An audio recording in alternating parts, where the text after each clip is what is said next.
Pollo Loco. Try $5 combos at El Pollo Loco, like the original Pollo Bowl with chips and a drink.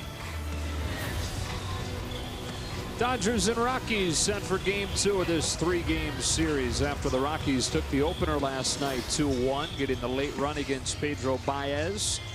Rockies have now won 5 in a row against the Dodgers here in LA. The Rockies lineup tonight is brought to you by Blue Shield of California. Charlie Blackmon, the reigning batting champion, leads it off. Gerardo Parra, who went deep in last night's game, is in left. Nolan Arenado bats third and plays third, with Storty, Gonzalez, and Desmond in the middle. Chris Iannetta does the catching, and Daniel Castro makes the start at second. Against the 26-year-old Brock Stewart, who's pitched in 3 games out of the bullpen for the Dodgers this season, but up for his first start of the year.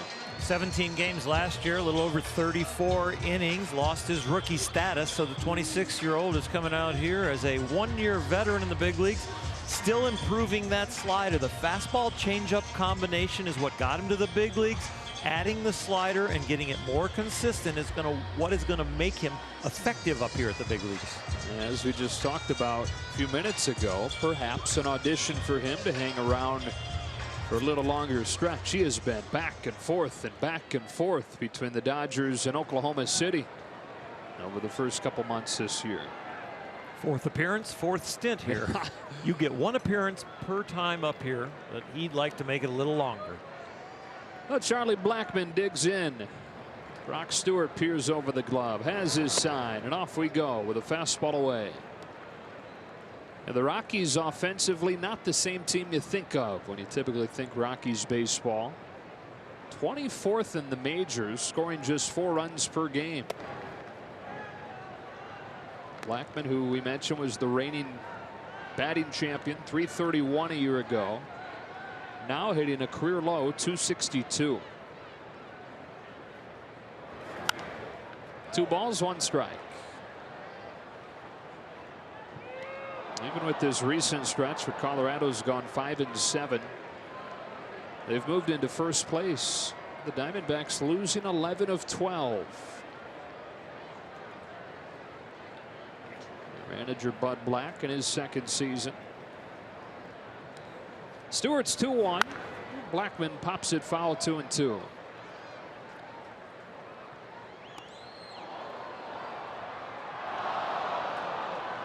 We've seen with the Dodgers, their offense struggles when the leadoff man doesn't get on. Chris Taylor has been moved around in the order to get more comfortable. Muncie's there tonight. Utley has tried that position. Jock Peterson has been in that position. And with Charlie Blackmon's struggles, it really has affected the Colorado offense. Ripped to second and caught by Logan Forsythe.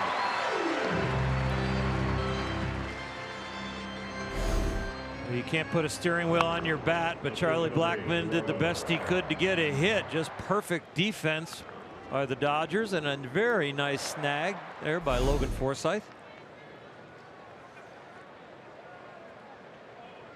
1 out in the 1st inning. Brock Stewart ready to work against Gerardo Parra,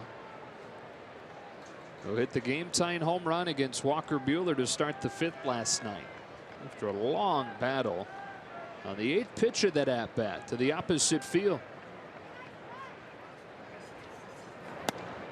There's another close win for the Rockies. One of the best teams in baseball in games decided by 1 or 2 runs. Now 15-5. Dodgers have the opposite record in close games, 5-15. Breaking pitch flip foul, and it's 0-2. That 5-15 record for the Dodgers in close games, I really believe the huge part of their season and turnaround will be when the bullpen gets in order, and that really shows up in those close games. Prevents you from coming back if they're ineffective, and prevents you from staying ahead if you're on top. It's inside 1-2. That's where you get the disconnect between the run differential and the actual record.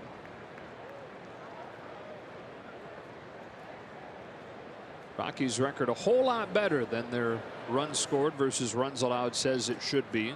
The opposite for the Dodgers. It's a bouncer that deflects off Stewart, and it slows it up enough where Parr will reach with an infield single.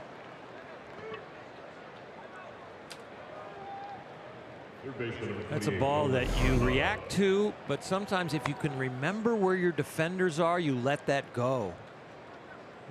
Justin Turner was right there. Chris Taylor maybe coming across the infield could have got that. So Brock's deflection probably cost him an out.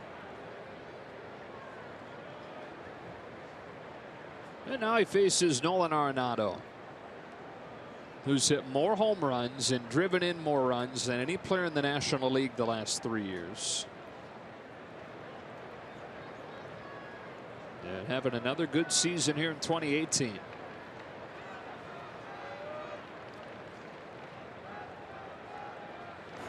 Spent the offseason adding some bulk.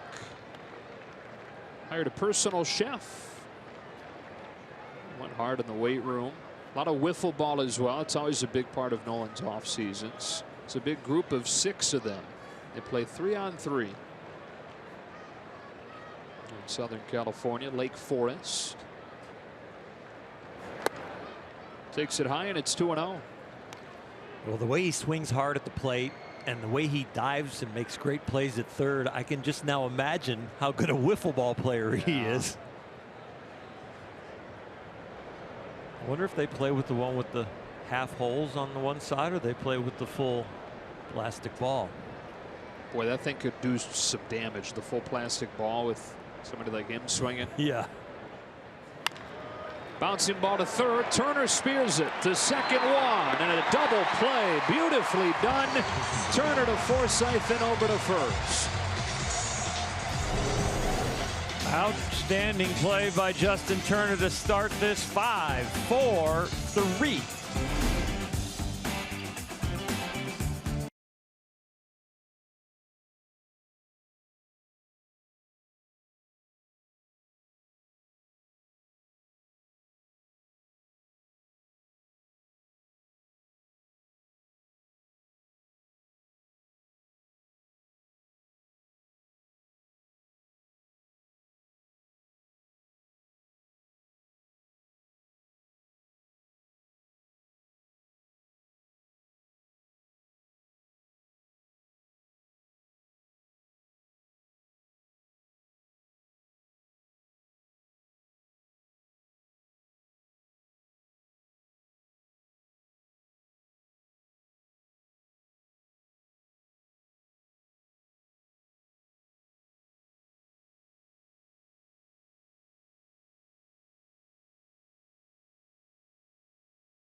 Lineup brought to you by Blue Shield of California. Max Muncy back at the top of it. Then Justin Turner hitting second tonight. Grandal, Kemp, and Bellinger.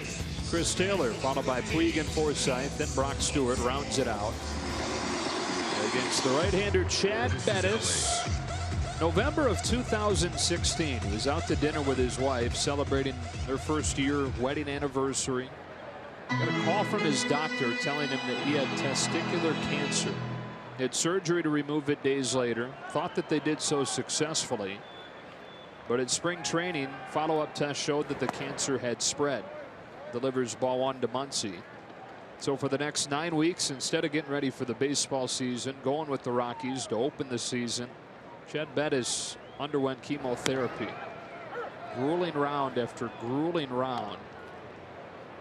Finished the treatments and then got to work on his baseball season, getting the arm in shape. Remarkably, 1 month after treatments finished, he was back on a major league mound. No time given, even though Muncy asked for it, and it's 1-2. Thursday, his last start in San Francisco, is the anniversary of that final cancer treatment. Completely cancer-free at this point, and so far Orel putting together his best season. He's throwing the ball very, very well, especially on the road. An ERA under 2 on the road. Last couple starts have been rough, but it really was the start at home. And the tough place to pitch, Colorado. Gave up 7 earnings in that start. But other than that, he has been really good and solid throughout the year.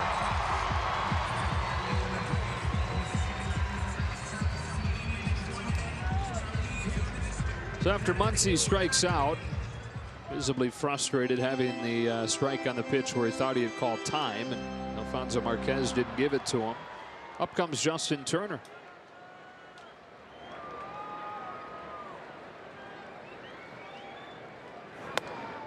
Takes ball 1 inside. Turner, one of the best hitters against the Rockies ever.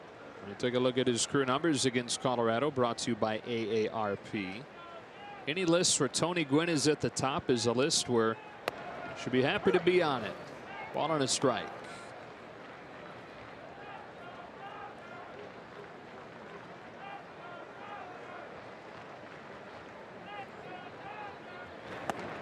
It's ahead of Bettis, 2-1.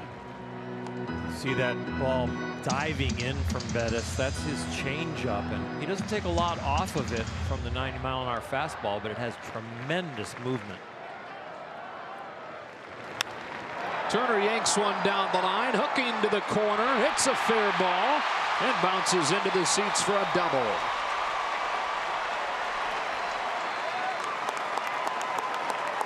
And Turner continues his mastery of the Rockies, and the Dodgers with a chance here in the first. Another changeup back-to-back. This one for approximately a strike, but Justin reads it properly and busts out of his kind of mini slump. He was 0 for 9 coming into that at bat, so 1 for 10, but the last one's a hit. He's feeling good at second base.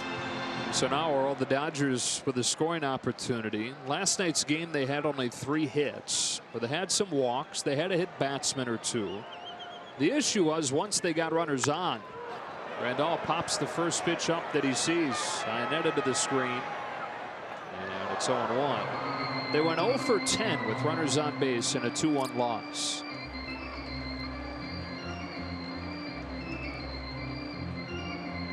Every time that story gets bigger or the statistics get wider, it brings focus to these situations, not only for us watching the game and looking at the stats, but for the individual in the box. He understands that that's a topic in the locker room, in the hitters' meetings.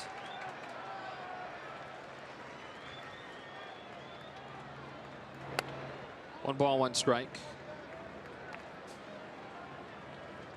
Grandal's been good in these situations. That's why he leads the team in RBIs this year.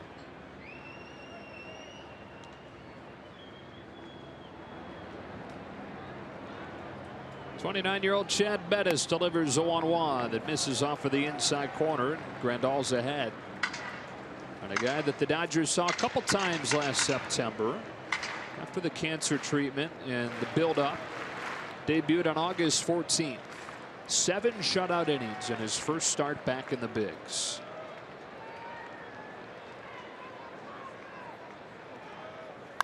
Grandal hits a bullet on a bounce to first, and Desmond takes it to the bag for out number 2.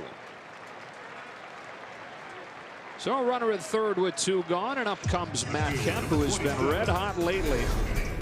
On base 9 of his last 17 trips up there, and with a hit in each of the last 5. The most productive Dodger with runners in scoring position, but he's in scoring position the way he's been hitting when he steps into the batter's box. And boy, has he gotten some clutch hits for him. And the one you saw there at the end of the video is on Saturday night to cap the 9th inning comeback against Washington.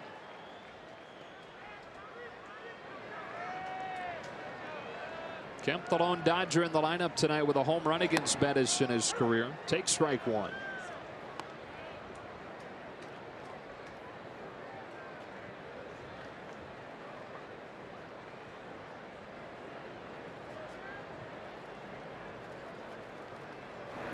Ball 1. Dodgers trying to make it 5 wins out of their last 6 games. Trying to get some momentum going here at Dodger Stadium, where they were 57-24 a year ago.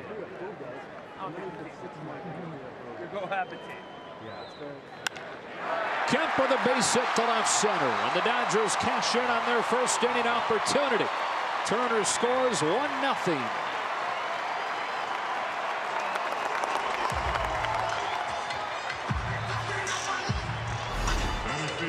Matt Kemp with his 21st RBI of the season. Bettis goes at him with a fastball away. Bettis has been trying that this year, where he's been more successful. Fastballs away, that changeup in. Turner hit the changeup in, and Kemp hit the fastball away. That's a good sign for the Dodgers, because that is pretty much what he's got. Yeah, he has a curve and a slider, but fastball, changeup, the bulk of what he throws. As he comes home to Cody Bellinger with a fastball, 1-0.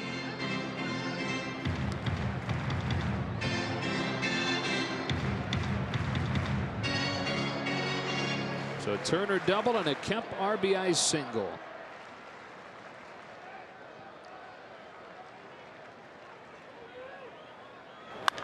Bellinger hits it hard down the line by Desmond. That'll send Matt Kemp to third. Bellinger headed for second. He's got a double.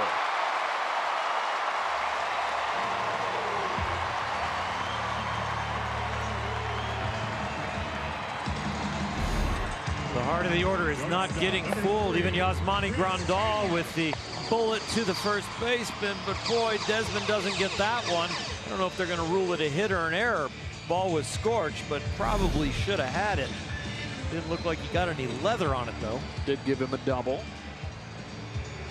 And Ian Desmond's nightmare of a season continues into the field here. Unable to stop that one. And hoping Chad Bettis can bail him out with Chris Taylor coming out. First time he's played first base full time in his life. Was shortstop for much of his career in Washington, then played the outfield some in Texas. Rockies acquired him to be the first baseman last year, but when he began the year hurt, Mark Reynolds took over and took off. So Desmond wound up playing much of last year in the outfield. Second and third with two gone, and Chris Taylor looks at strike one.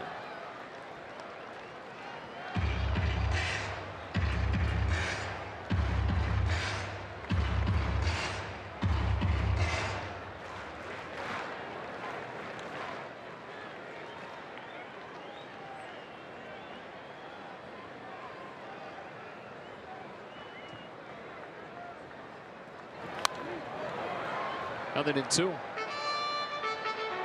Got a little hanging breaking ball there, but Bettis made sure it was off the edge of the plate, so Chris couldn't just reach it.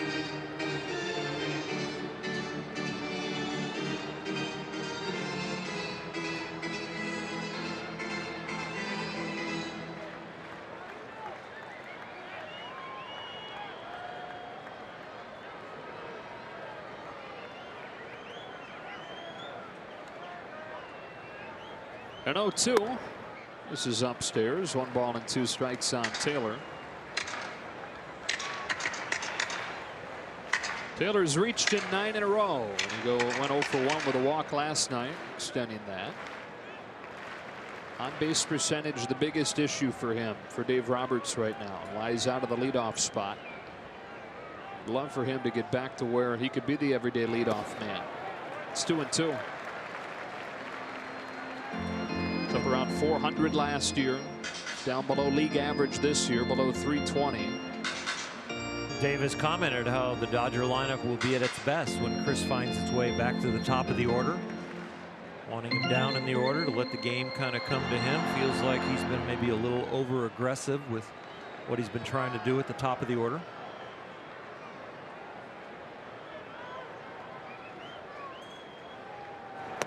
Takes this one down and away to work the count full. The pressure that you feel hitting with men in scoring position, and especially with 2 outs, it kind of, as a pitcher, I relate it more to yesterday was a big bullpen day and they need me to go deep in the game. So you're still doing the same thing, but there's a pressure and a tension of everybody knows it needs to get done. 2 on, 2 out, and a 3-2. Chris Taylor rakes it foul. Do it again.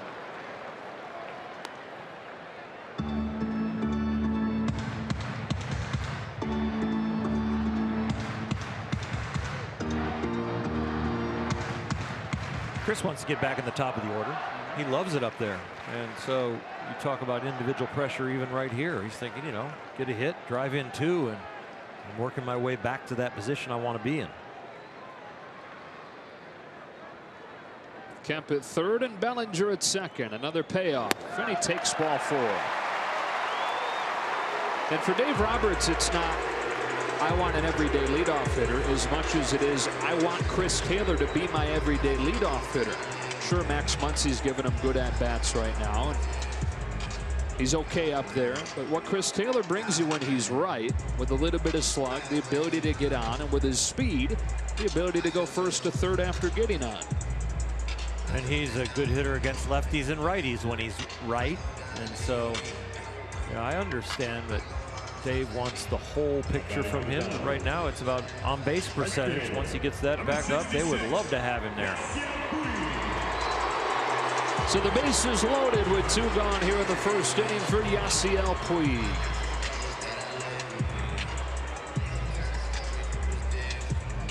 And Puig is the focus on our Land Rover Performance Spotlight.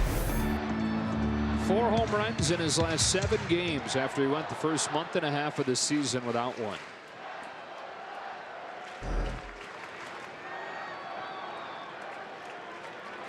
'25th pitch of this first inning for Chad Bettis is a breaking pitch for a strike.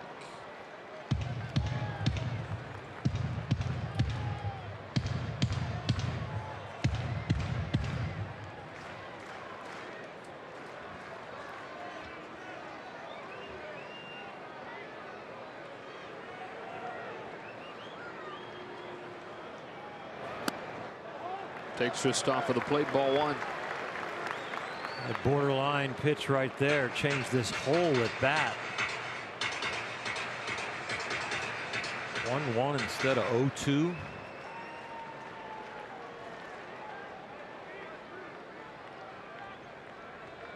One in the bank on Kemp's 2-out single. Bases loaded, first inning. Yasiel Puig again takes Sloan away. Ball 2.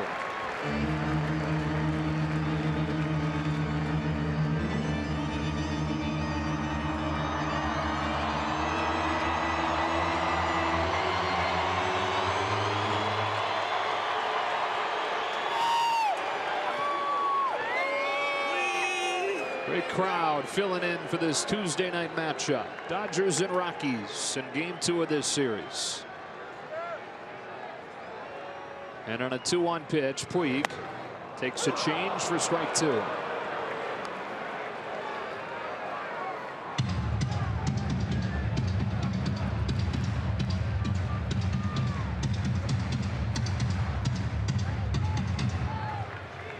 Yasiel's seen 4 pitches, has not swung the bat yet. He's got an even count.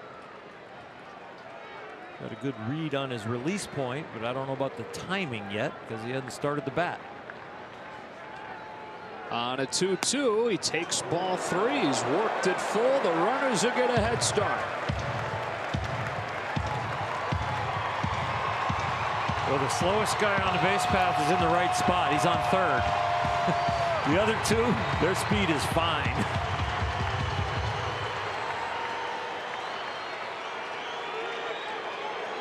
Rock Stewart with his fingers crossed, hoping for a crooked number here in the first inning.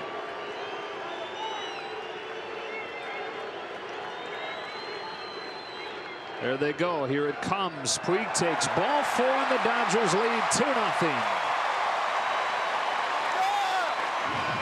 It's an outstanding bat by Yasiel Puig, especially the 1-1 take on the slider away where he check swing to take the count into his favor. And then from there, this pitch, that turning into a ball, built the count and helped him work that walk. And get Logan Forsythe to the plate with 2 out. Well, it's nice to get these 2 runs, but boy, wouldn't it be great to crack this game open on a night where you have somebody who's not built up to be able to go 6-7 innings for you pitching. And it will be an all hands on deck kind of night from the pen, most likely. A strike on Logan Forsythe. Diamondbacks lost 1-0. They've just gone final in Milwaukee. They've dropped 12 of their last 13 now. So a full game lead for the Rockies. Dodgers within 5 again.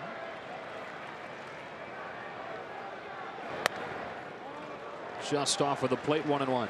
When you lose 1-0 and you're the Diamondbacks and Paul Goldschmidt is struggling in a huge slump, he's going to be the focus of the stories coming out of Arizona.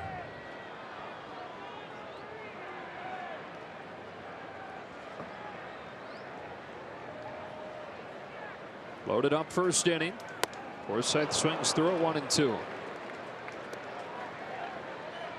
A couple theories on this at bat. With 2 runs already in, a walk is fine to go up 3-0. A lot of times if it was 0-0, you wouldn't want him to look for a walk as much as you want him to hit with the pitcher on deck.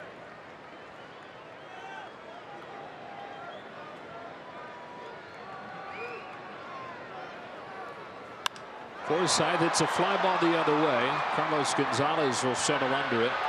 Yeah, that's that for the Dodgers in the first, but they get 2 against Bettis. A 2-out hit from Kemp and a bases loaded walk from Puig.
Dodgers with 2 in the first, on to the second, 2-0. And tonight's closed captioning is brought to you by Wiener Schnitzel. Yasiel Puig with a bases loaded walk after Matt Kemp's RBI single. And they've given Brock Stewart a lead to work with. Story, Gonzalez, and Desmond here in the second.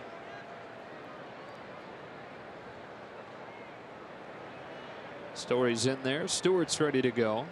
And starts the inning with ball 1. This is the 10th major league start for Brock Stewart, the second of his big league career. At Coors Field, August 3rd, 2016, gave up 9 runs in 4 innings to these Rockies. You toss that out, got an ERA below 3.5. Story with a bullet. Kemp makes the catch. He's doing it all for the Dodgers right now.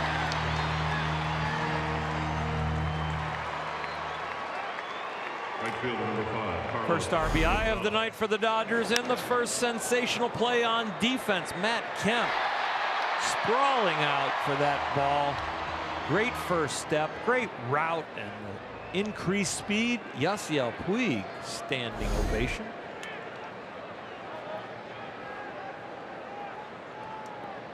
So one away for Carlos Gonzalez, who in that game where Brock Stewart allowed 9 runs in 4 innings, hit one of the 4 Rockies home runs. It's got to be tough to come back and face a team, and he has multiple times since then, but to have that kind of damage inflicted on you when you're that new to the majors and come back and try to forget it.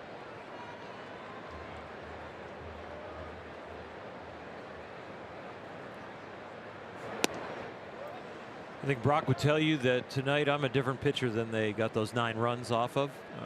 Understand myself a little bit more, understand the big leagues. Game is slowed down for him. And he also has a much better breaking ball. 2-1.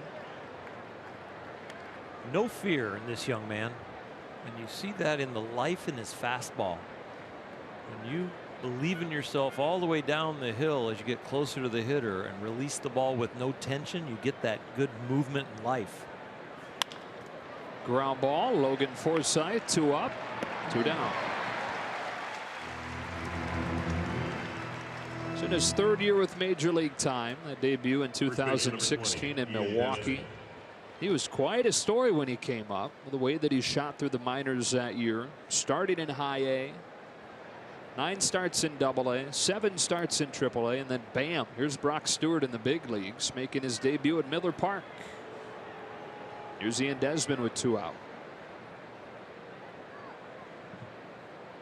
10th big league start for Stewart, 10th big league season for Desmond.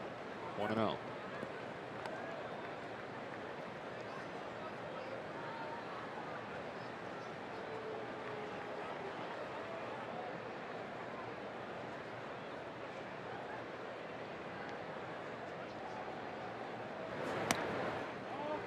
Two and on Desmond.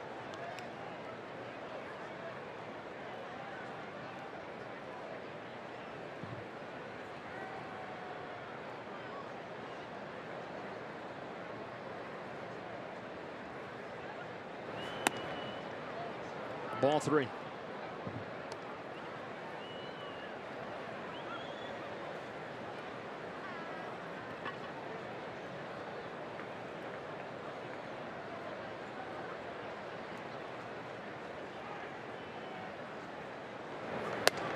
There's a strike.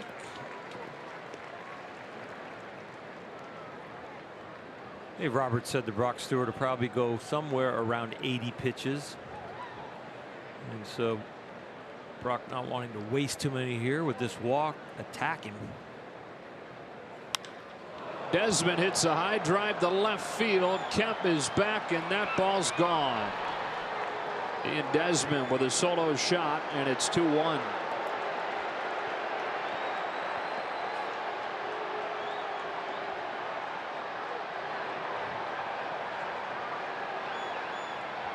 It was a very good swing on a 3-1 fastball that you're trying to attack. You don't want a 2-out walk. What Brock will learn from this at bat, and probably already knows, that just turn the location of the pitches around, throw those pitches early in the count so you don't fall behind, and then they don't know what's coming automatically. 3-1, 2-out, nobody on.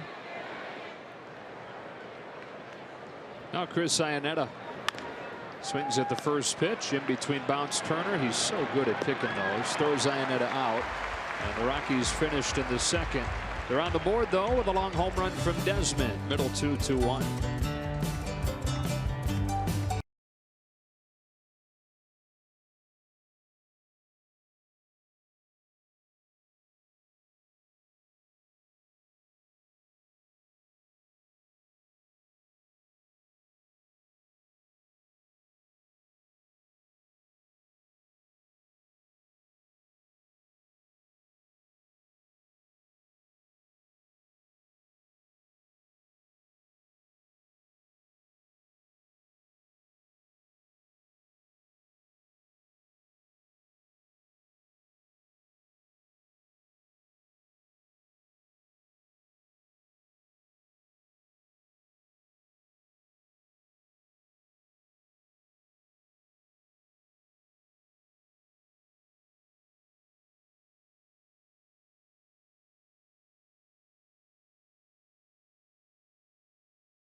We go to the bottom of the second. And another cool night at Dodger Stadium. Certainly doesn't feel like late May. Temperature's been in the low 60s this week. Brock Stewart takes a strike from Chad Bettis. This is a former college infielder. He's more of a hitter than he was pitcher. Illinois State. 11-2. In fact, Brock only pitched 26 innings in college. Only started one game as a pitcher. Everything else was in relief. Bettis makes quick work of him here for the first out of the second. Number 13, Max Muncy. Download the app, play for free, start your streak, and compete to win $5.6 million. Download Beat the Streak today in the App Store or on MLB.com/BTS. Second time through for the Dodgers. Now Max Muncy. Last 11 games for Max, hitting .345, 7 extra base hits, and the second highest OPS in the National League during that stretch. OPS, just to reiterate if you're new to the stat, that's on base plus slugging. And a good category to look at is kind of an overarching way to rate the way players performing offensively. 1-2.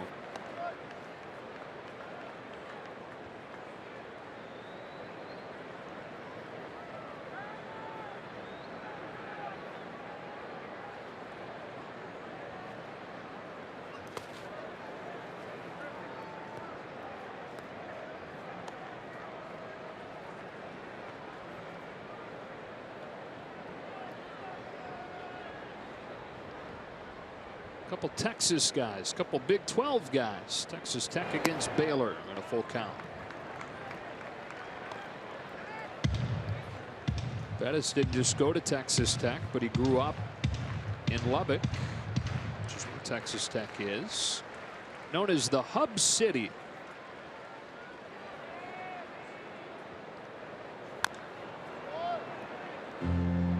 One of those 7 extra base hits over the last couple weeks was Muncy's home run last night, accounting for all the Dodgers scoring.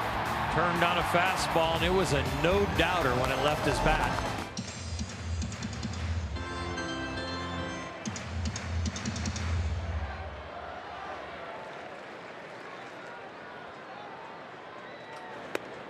Swings and misses at a high fastball, 2 out. Number 10, Justin Turner. And up comes Turner, who doubled and scored his first time. And now against Chad Bettis in his career is 9 for 16.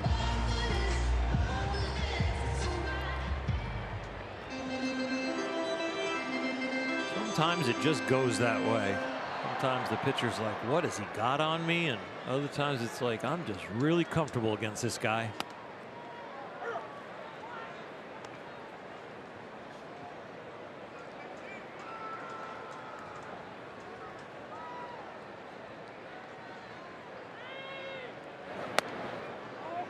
One ball, one strike.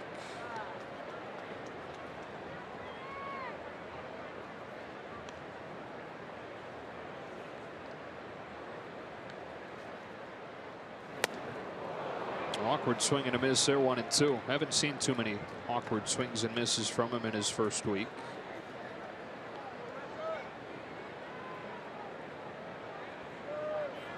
Looked like he got the height he wanted, looking for something up, but he got the wrong width and was semi trying to hold up. A quick pitch. Bet it's going to try anything now. Talk about that average that Justin Turner has off of him. That kind of fits the mold of what Bettis has been doing the last year or so in his career. So he tries to kind of play chess out there. John Gray, his fellow Rocky, calls him the thinking man's pitcher. Another quick pitch in the dirt, 2-2.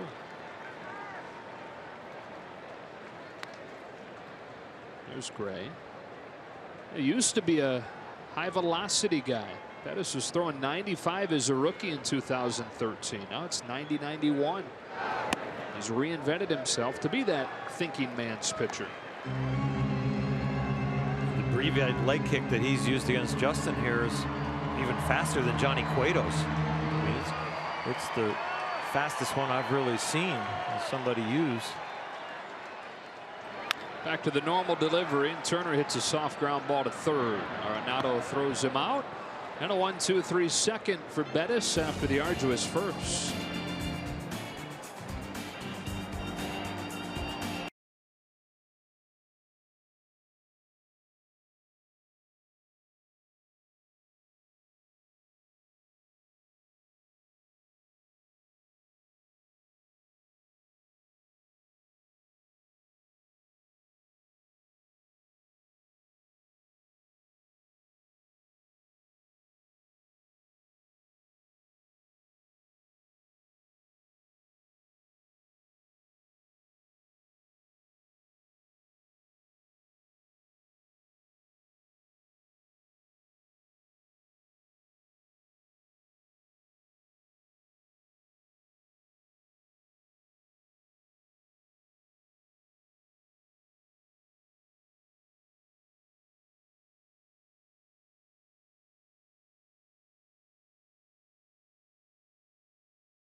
By Arco, Justin Turner never in a rush, never feeling pressure, solid, unbelievable defense, and Matt Kemp has been the RBI man, the guy with runners in scoring position, but he's also preventing runs out there in left field. Something the Dodger defense has not done much of this year is really picking up the pitching staff, a little weaker than last year. Brock Stewart delivers to Daniel Castro, ball one. Yeah, they were number 2 in baseball in defensive efficiency last year, which is simply the ability to turn batted balls into outs. They're down in the bottom half of the majors in that category this year. Turns on this one. It's foul. And last night was an example of that. They committed 3 errors that largely played a role in the Rockies' 2 runs, or at least in the second run, in a 2-1 loss.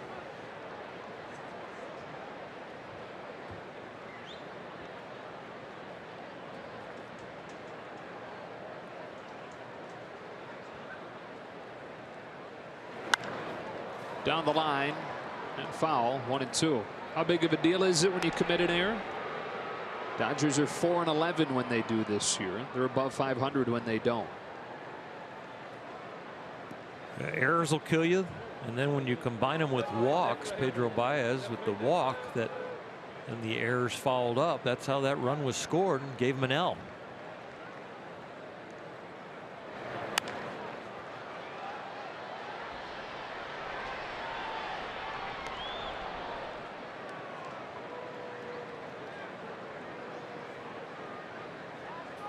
Eight, 9-1 for the Rockies here in the third.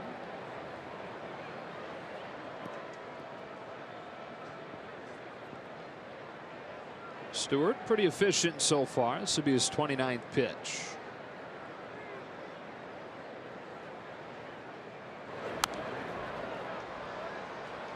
Last time Brock pitched was on Thursday for Oklahoma City. 3 innings, 63 pitches, so not very efficient, but a reflection of how built up he is. He can give you 75, 80 pitches. Last big league outing was against Cincinnati, 3 innings, only 1 earned run. Had a nice solid outing there.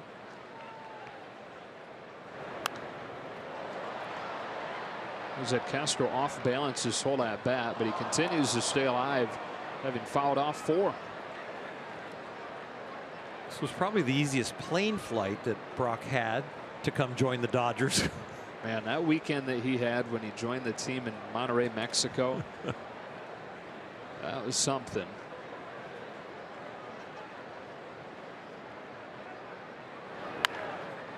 Caught at third by Turner, 1 gone. Brock found out that he had to head to Monterrey to join the team for the Sunday afternoon game. I mean, it's hard enough when you get the call late.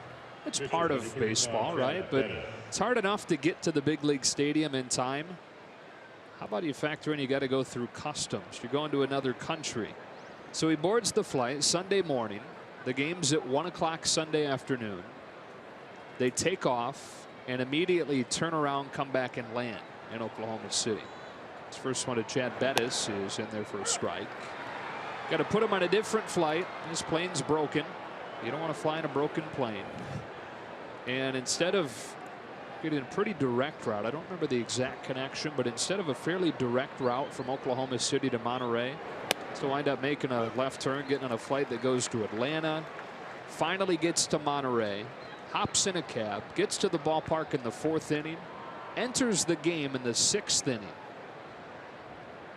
Doesn't end there though. 0-2 to Bettis. He strikes him out, 2 gone. Long flight back from Monterey to Los Angeles. Brock Stewart is on that flight. Gets back to Los Angeles. Number 19, Brock, Blackman. you're headed back to Oklahoma City, my friend. Before he pitches in a game at Dodger Stadium, option back to OKC.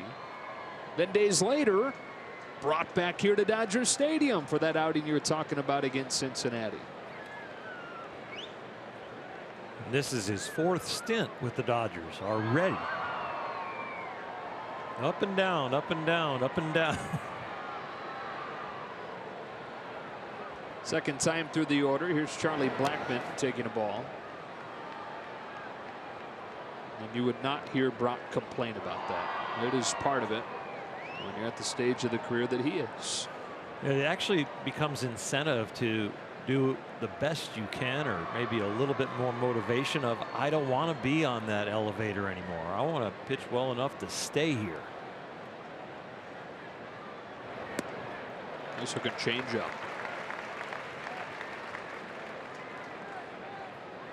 This has been his pitch ever since he has been a prospect. What vaulted him through the minor league system all in 1 year and end up in the big leagues, that outstanding changeup.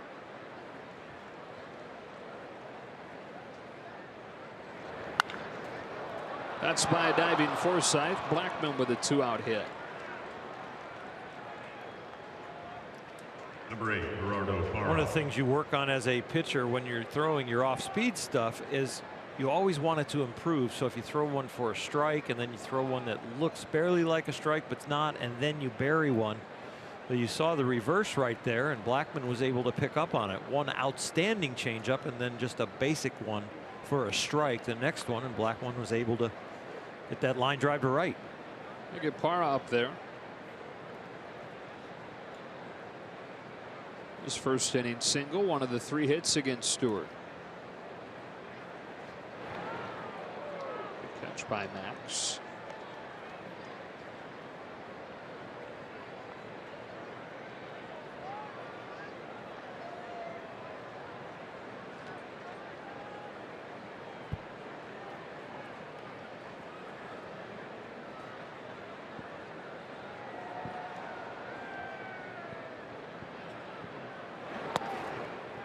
It's ball 1. Gerardo Parra continues to swing a hot bat here in the month of May. 31-year-old in his 10th season in the majors. Loves to grill. He's a self-proclaimed carne expert.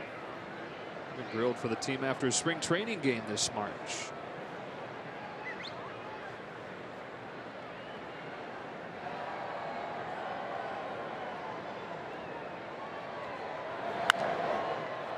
Ball and a strike.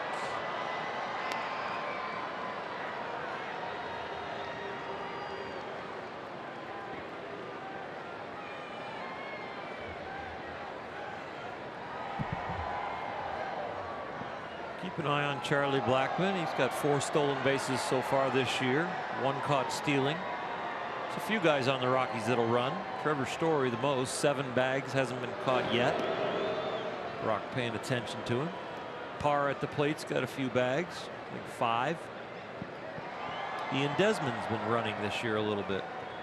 And they're very efficient. One of the highest stolen base rates in baseball. Here comes Stewart with a 1-1 pitch after a peek over that shoulder. Blackmon not running, and it's fouled off, strike 2. That was Monty attacking Parra the same way he did with Buehler last night. They were going up the ladder on him, and when Parra hit the home run, they were going up the ladder, but Walker got a little too low, and Parra was able to get the whole barrel on it.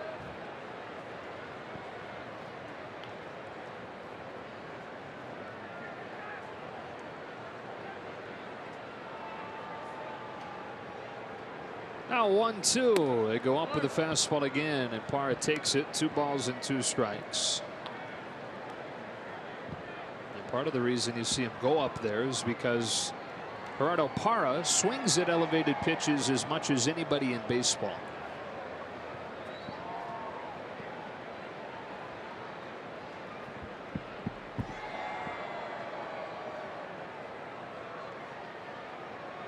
Two out, Blackmon at first, and a 2-2 pitch. He runs, and a base hit over a leaping Taylor, who hustles to cover third. Blackmon hangs on at second. Number 28, Nolan Arenado. Blackmon and Parra have done a nice job staying on the changeup. Blackmon pulled it, and Parra, fool, just has enough swing to kind of catapult it over Taylor's head into left field. Back-to-back 2-out singles gets Nolan Arenado an opportunity. The Dodgers in front 2-1 in the third.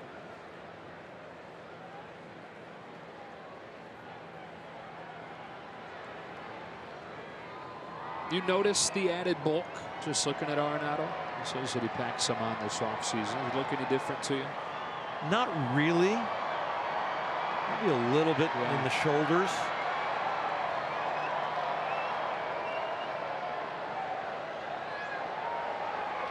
You know what it looks like to me, though? I thought his uniform used to be a little baggier. Now he's like going with this medium. Nice. A little more tailored look to kind of show off the guns. If you've got it, flaunt it.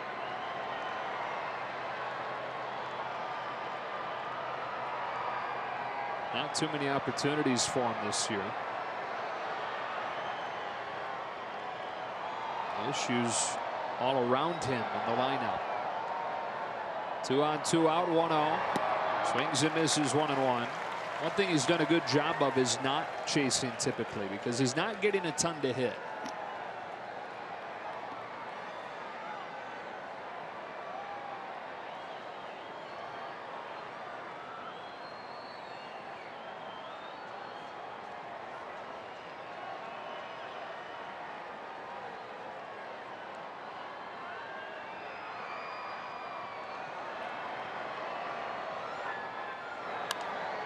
One ball and 2 strikes.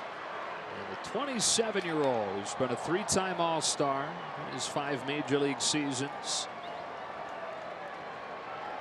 Maybe the most underrated player in baseball. Not that people don't recognize how good he is. Not that he doesn't get some recognition, but what, top 3 players in the game? Right there with Trout, Harper. Least exposed player. For sure.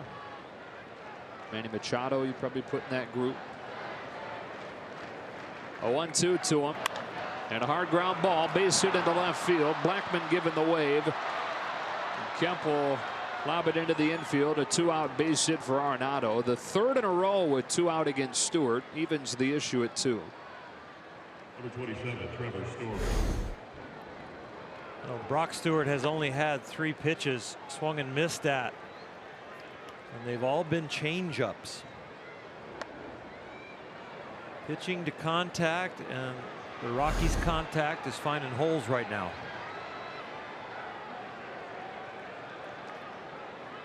So 3 consecutive 2-out hits in Trevor's story. Lined out his first time. A diving play by Kempen left.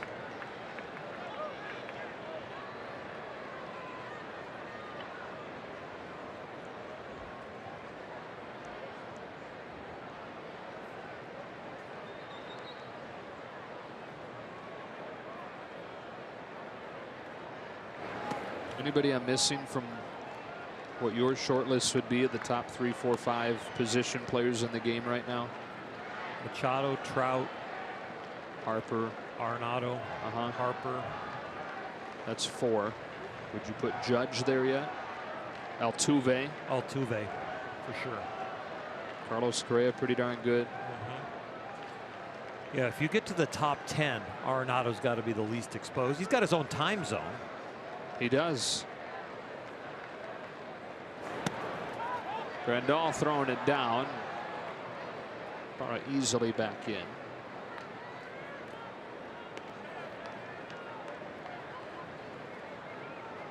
I think that's part of the issue. His own time zone. You know, as far as the exposure. Rarely do you see the Rockies on national TV. In the central time zone, Chris Bryant. Not his own, but yeah, he'd probably be in the top 10.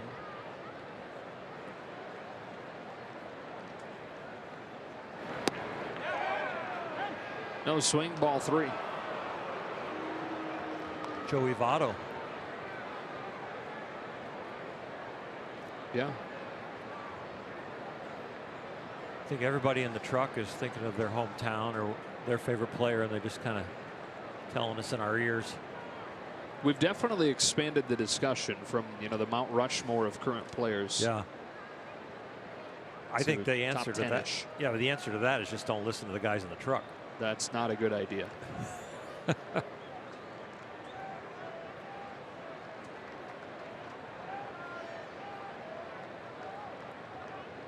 Stewart, more pitches here in the third than he threw in the first 2 innings combined. His 50th tonight.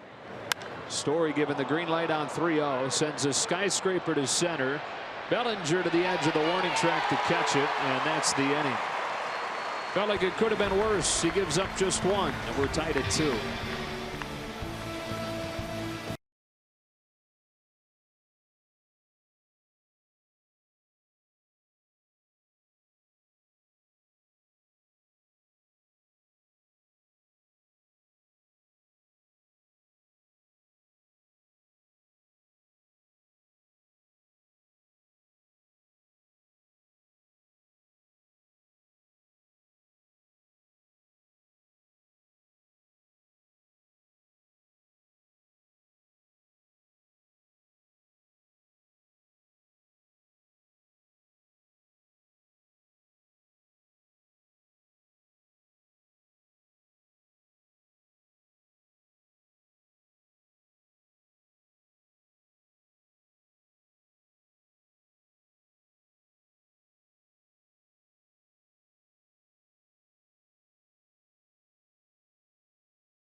Two-two game, bottom 3. We welcome you inside, Joe and Oral. One glaring omission from our Mount Rushmore of current players.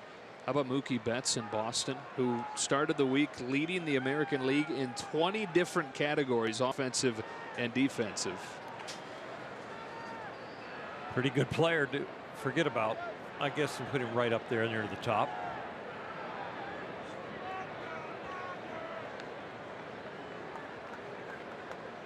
Yasmani Grandal leading off this inning, taking a ball.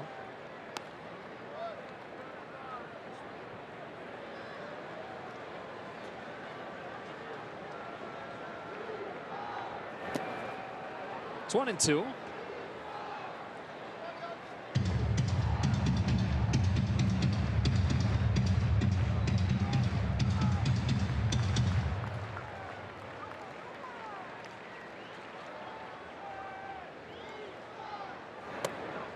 Inside, 2 balls, 2 strikes. 3, 4, and 5 for the Dodgers here in the third against Bettis. Dodgers got 2 against him in the first inning. And then a 1-2-3 second.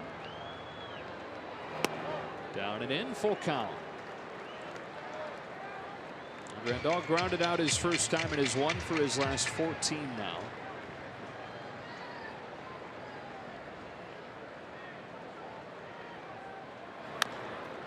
It's a soft bouncer right side. Ian Desmond feeding Bettis for the first out of the inning. What's it going to take for the Dodgers to get things going at home? That's very interesting. This is a tough opponent. They're 19-11. The Rockies, the #1 road team in baseball. I think they just need to go out and play their game. And the roster is really good. And I know we are hurt, decimated, especially at shortstop with Corey Seager, and that's a big hole in the offense. I think getting the bullpen going also is a key at home, because when you have home field advantage, you get to know every inning what you need to do, either to get back in the game, it's a tie game, I need 1 run, or you're ahead and you know what pieces you're going to use out of the pen, what pieces you're going to use if you want to pinch hit. And so you have to play a nice solid game in a lot of departments so that Dave Roberts can make the correct moves for the correct situations that enhance the advantage of knowing what you need to do. And so that consistency can be leveraged when you're at home. See, Rich Hill has a beard going there. Here's a 1-1 to Kemp. Fastball to the inside corner, strike 2. A little scruffy. Yeah, that's more than a day or 2.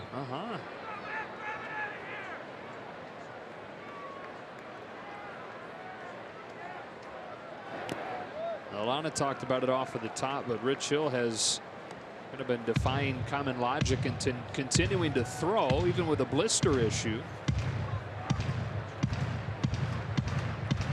Covering that finger up, keeping the arm fresh. Kemp down on strikes, 2 away. Number 35, Cody Bellinger.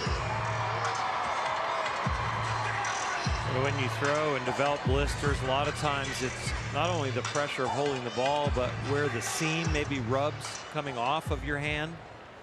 And so I'm sure when he's doing that, throwing with it covered, that he's not really putting a lot of pressure on a seam with that blister. Bowling on Bellinger.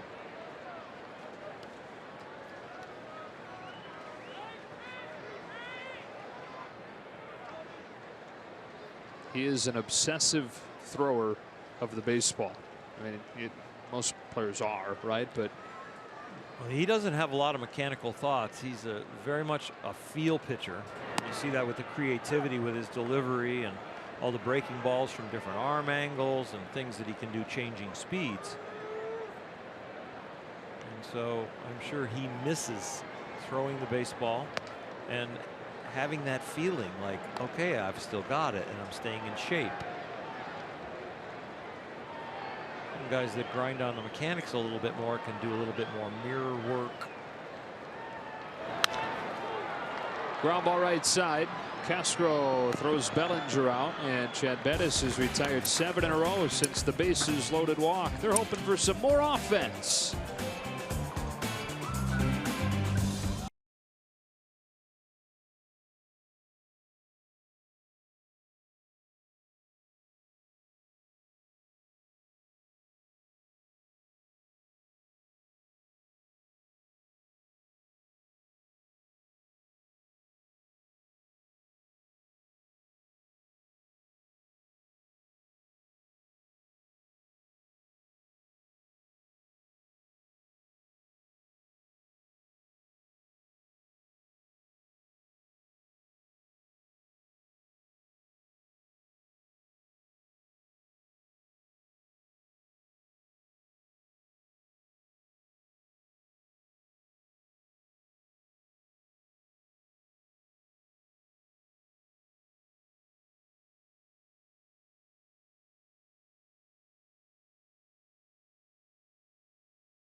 2-2 game to the 4th inning.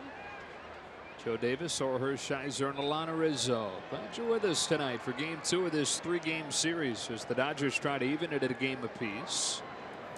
Rockies winning the opener 2-1. Tied at 2 in this one.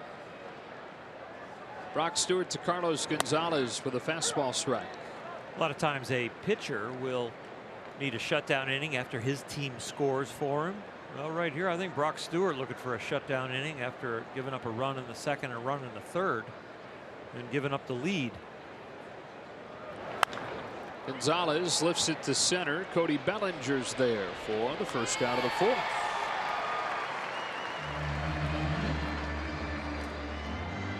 Last year in some ways was a lost year for Brock Stewart, who had some momentum with the way he finished the 2016 season, but then missed the first 2 months last year with shoulder tendonitis. And then similar to how it's been so far this season, he was optioned back and forth between AAA and the minors, or AAA and the majors.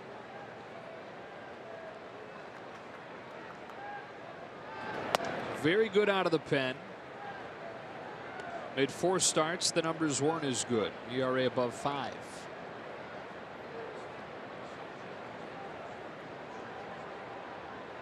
Here comes with the 1-0 to Ian Desmond. 2 balls, no strikes. Been very disciplined as he's come through the minors with competing in his pre-pitch routine. The way he puts his foot on the rubber every time, looks in to make sure that it's dead straight. Then he puts the other foot, keeps his head down until he commits to the pitch. And then he's locked and loaded.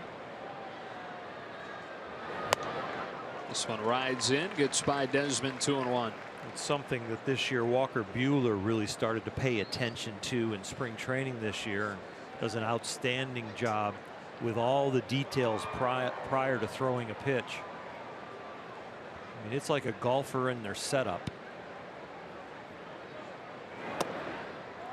You're trying to do something with full effort and keep it in control and have a foundation from where to work from, because if you don't repeat everything above your back leg and where you start, when you go to make adjustments, you're just going to be guessing.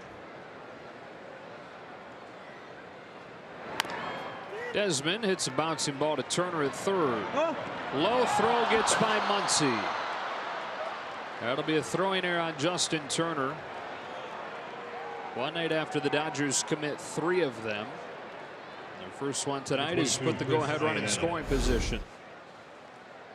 Justin knows this one's on him, but Muncy will tell you that I need to help out my infielders. Yesterday he made a brilliant snatch over there at first to save an error, and then later in the game for Chase Utley it was a tough pick and Muncy couldn't do it, and that was another tough one that he couldn't capture. So with 1 out, it's Chris Iannetta. Grounded to 3rd on the first pitch that he saw.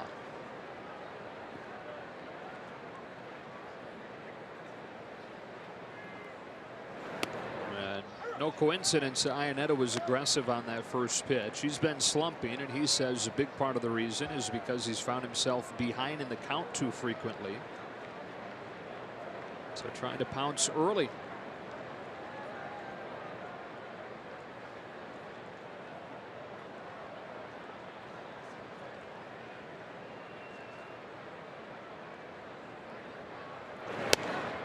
With his 4th team in the last 4 years. Angels in 15, back end of his run there. Mariners in 16. Kind of a resurgent year with the Diamondbacks last year. He hit .254 and homered 17 times. And then signed a 2-year contract with the Rockies this offseason. Back where he opened his career.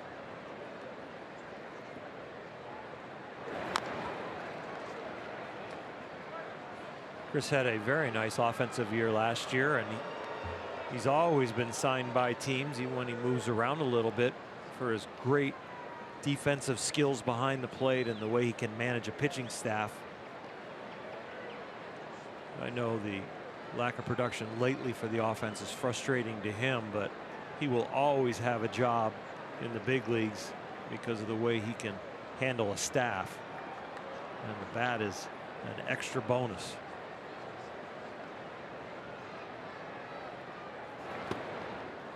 Takes in the dirt 1-2. As soon as he signed that deal with the Rockies in December, he got a hold of tape of all the pitchers so he could become familiar with their stuff. Started reaching out to them, developing personal relationships.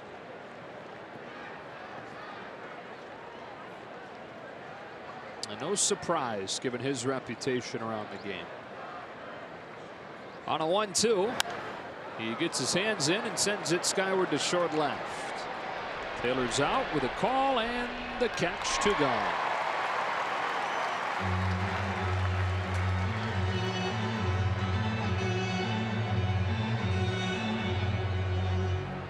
Number 6, Daniel Castro. And with a man at second and 2 out, it's Daniel Castro, the 8-hitter.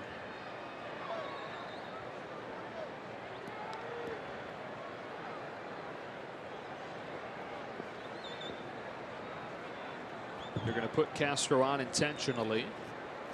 And bring up pitcher Chad Bettis. Now batting pitcher Chad Bettis.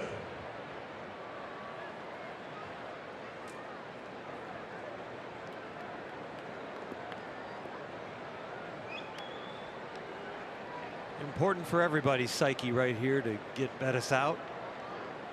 Breaks your heart. The 2 out RBIs, it breaks your heart even more when it's the pitcher doing it.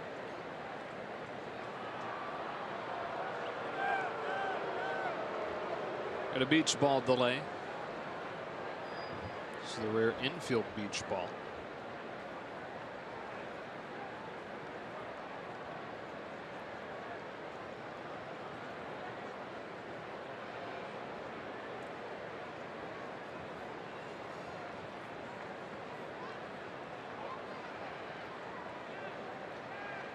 Two on, 2 out. And a line drive caught by Muncy at first. So a couple of base runners, but no damage against Stewart. We remain tied. T-Mobile presents Hats Off for Heroes, because no matter where you serve or when you served, T-Mobile stands ready to serve all military families.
Dodgers baseball on Sportsnet LA is brought to you by Nissan.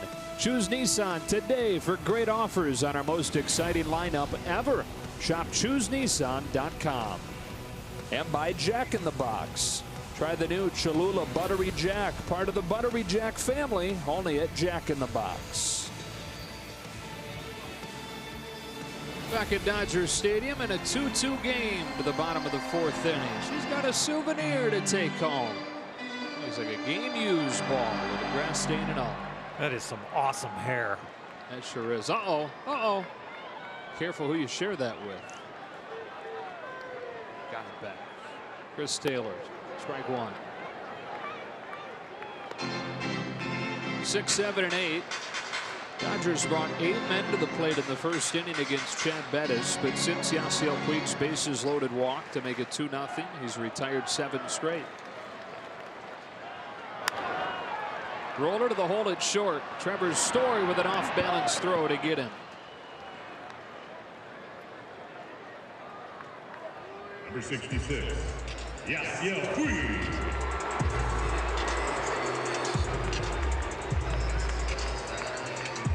With 1 out, it's Puig.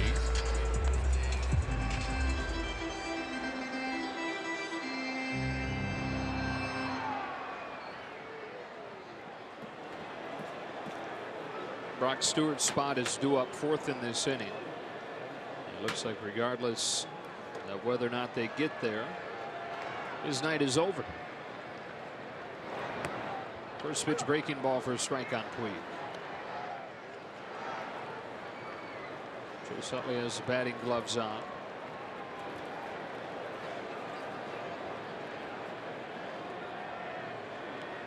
.63 pitches.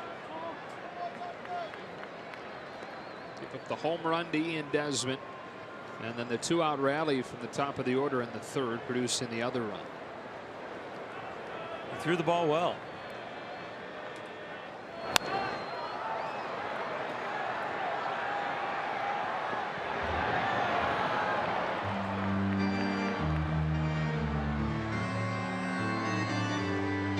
Goodell.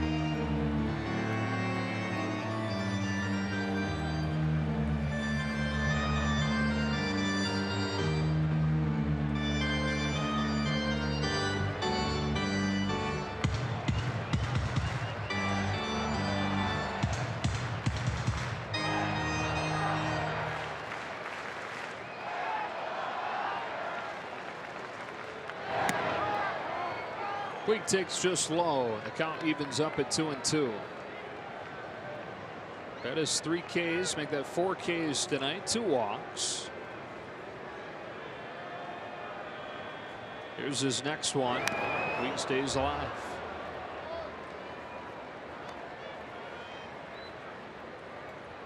Yasiel can reach that down and in pitch. The up and in pitch is the one that he needs to take and lay off of. Done a nice job tonight laying off the slider low and away to work that walk that he got an RBI with. Another full count, man. He's getting some serious wiggle on those takes, isn't he? Getting jiggy with it. No.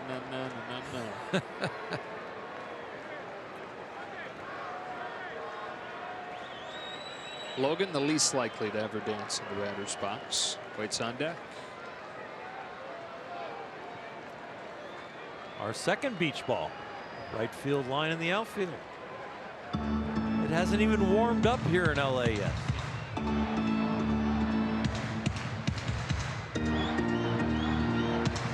I'm assuming we treat the beach balls like streakers on the field. Fans running wild on the field. Don't show them as to not promote them. Yeah, they're invaders. Right.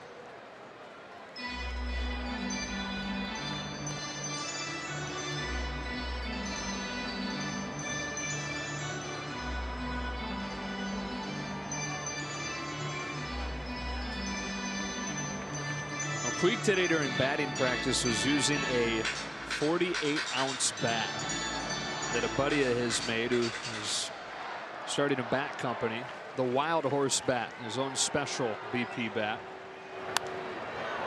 Fouls another. That is huge.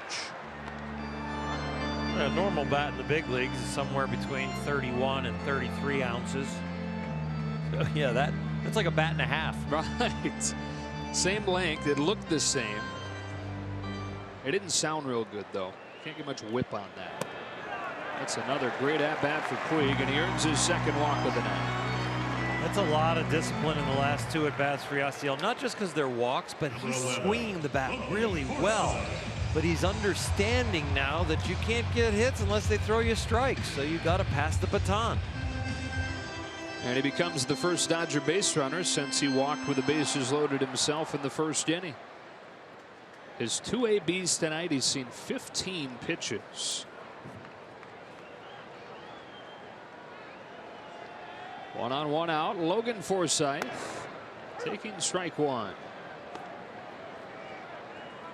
Should see some more strikes here than your normal 8-spot at bat, with Chase Utley already having been put in the on deck circle.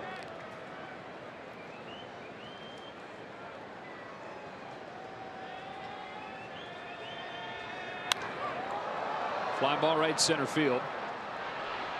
Gonzalez.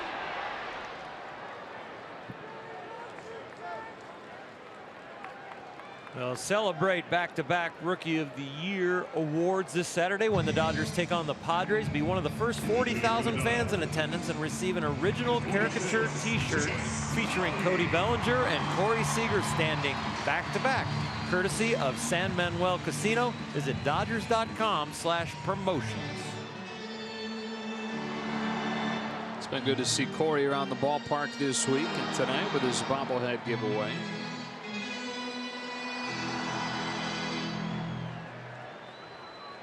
Right arm all bandaged up.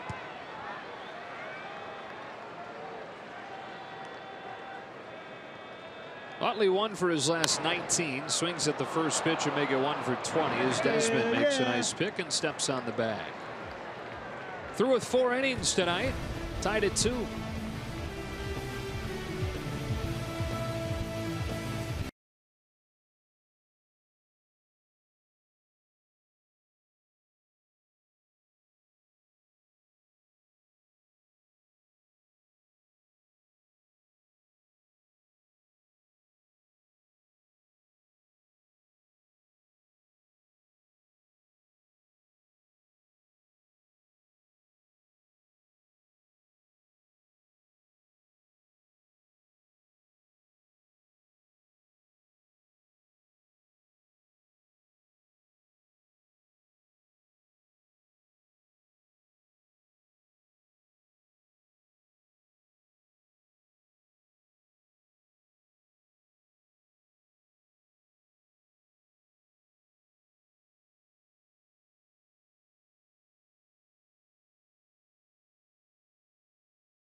And with Chase Utley replacing Brock Stewart as the pinch hitter, who's in, who's out, brought to you by In-N-Out, shows us that Eric Goodell has come on for his Dodger Stadium debut after making a couple of outings for his Dodger debut in D.C. over the weekend.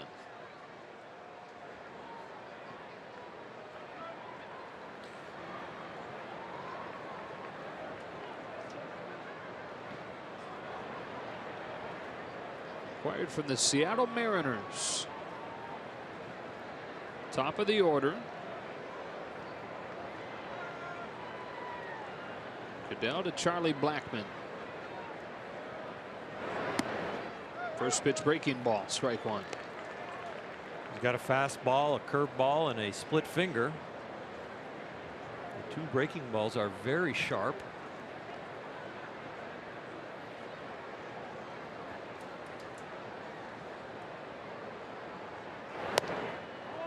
Just misses with a heater. It's been a cool thing for him to put on a Dodger uniform. Guy that went to UCLA and now makes his off-season home just outside of Los Angeles. So he gets to live at home and pitch in the majors.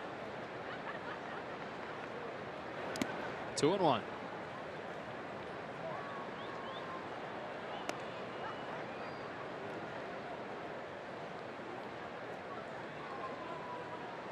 Get that fastball about 93, 94. We've seen one clocked here tonight at about 91. That his first Dodger victory, the first appearance. Yeah.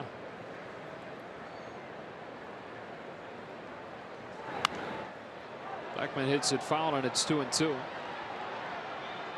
Said it's been a dream of his to kind of latch on with the team. He's been back and forth between the big leagues and the minors really over the last 4 or 5 years.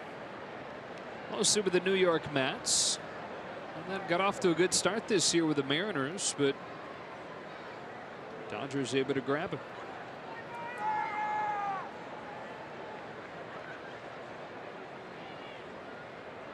Charlie Blackmon starting the 5th for the Rockies and taking in the dirt. Full count.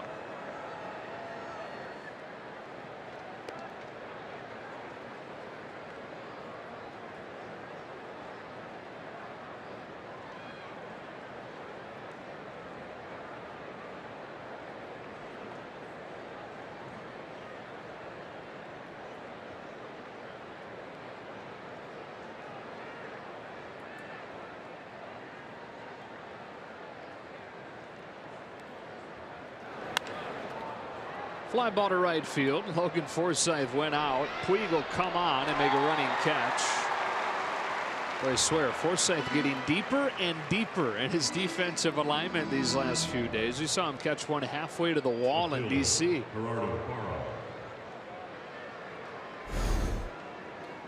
He is out there in short right field, tracking it like an outfielder, but you don't want to run into that train.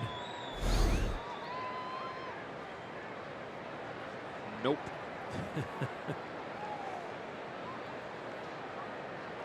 Tie game in the 5th. Here's Parra.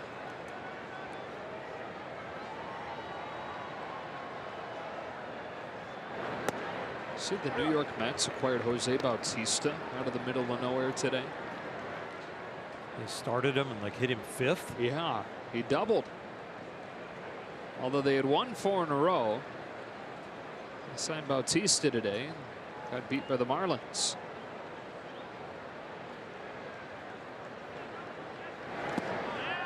Checks his swing. Ball and a strike.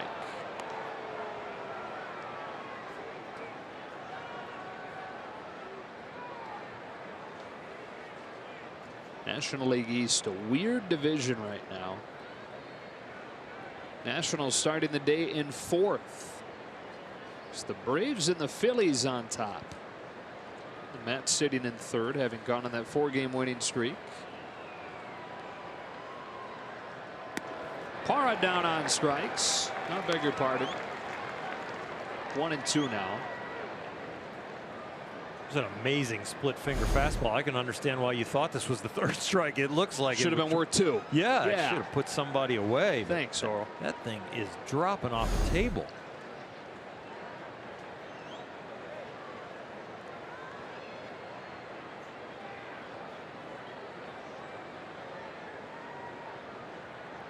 A 2-strike pitch. And hit into the shift. Logan Forsythe. Parra runs well, but Forsythe gets him 2 gone. Logan gets deep enough. He's going to have an arm like a shortstop. He charged that ball really well and got rid of it in a hurry. Parra's speed, the speed of the ball being hit to you, understanding time and space, knowing I need to charge this and get rid of it. 2 up, 2 down for Goodell, and now Nolan Arenado, who's 1 for 2 and has now reached in 30 of the last 31 games.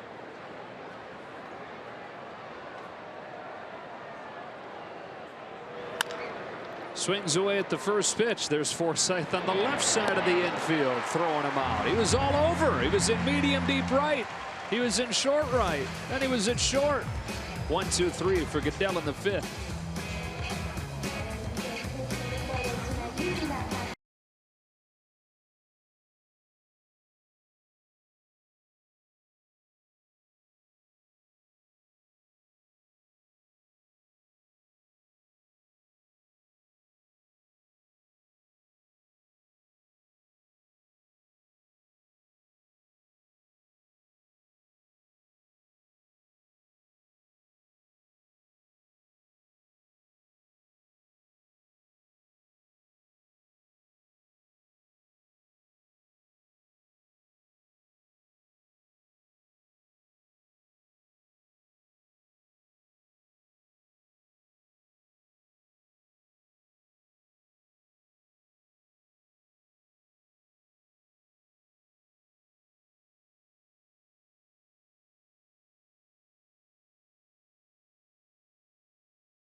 Fifth inning. Good to see Corey Seager back in the Dodgers dugout, really back at Dodger Stadium, of course, recovering from that Tommy John surgery he had a few weeks ago. Had an opportunity to talk to Corey about the process of getting back on the field out for the season. He said that everything went well with the surgery. It went as well as to be expected. Right now he's just waiting for the incisions to heal. Really can't do much until that, guys. Not even allowed to break a sweat until those incisions heal. Once that happens, he'll be able to kind of get back into baseball activities. He's such a competitor, so difficult for him to just be able to sit on the sidelines. Happy the way that the team has been playing the last 5 to 6 days. Wants to be out here, unfortunately cannot be, but everything is going as expected, and he hopes to be able to start doing some stuff soon. All right, Alana, Max Muncy leading off this inning, takes high, 1 ball, 2 strikes. And of course, with position players, the recovery timetable much faster than with pitchers typically. 2-2 on Muncy. So the hope is that he'll be ready to go for the start of next season, making a run for National League Comeback Player of the Year. He'll definitely have the talent to do that, and will get a lot of votes if he just comes out and has a normal Corey Seager year. 2-time All-Star, Rookie of the Year, 2-time Silver Slugger Award winner. Saw Chagua warming. Muncy takes off of the plate, full count. Saw Rick Honeycutt down in the dugout giving Goodell a handshake, so I think Chagua's in no matter what. Like Dave Roberts said before the game tonight, all hands on deck.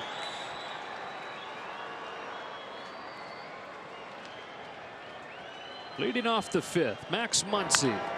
It's a fly ball to center field that sends Blackman back. Ball carried pretty well. Blackman able to flag it down for the first out. Part of the reason all hands on deck tonight, of course, first of all, that Brock Stewart was making the start, and that completely built up to be able to go very deep. The other part of the reason is Kenta Maeda. The Dodgers feel good about the way he matches up with the Rockies and feel good about how he looked in his last start. So banking on a deep outing for him tomorrow, where you won't need the bullpen as much. Justin Turner flies one into shallow center. 2 up, 2 down. Our Mercedes-Benz pitching preview for tomorrow's game. Kyle Freeland has followed up a nice rookie season with a great start to year 2. Maeda trying to build off what was by far his best outing of the season down in Miami last week. Pinta was very sharp. Everything was lively and everything was heavy. It was not just a good fortunate outing. It was really good. Strike one on Grandal.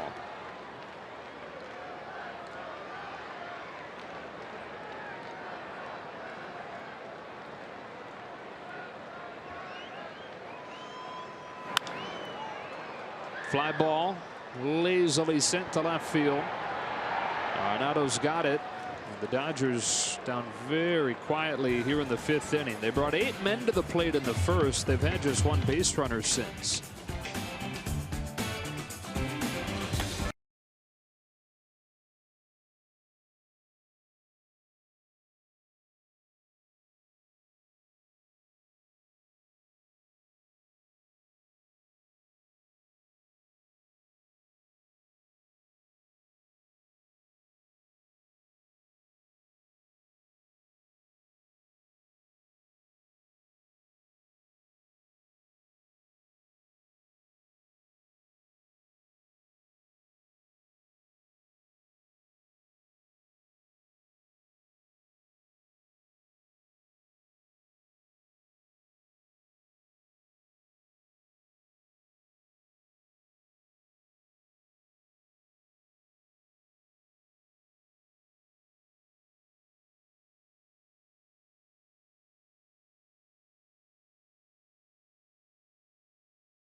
As Justin Turner's long-awaited season debut against the Marlins.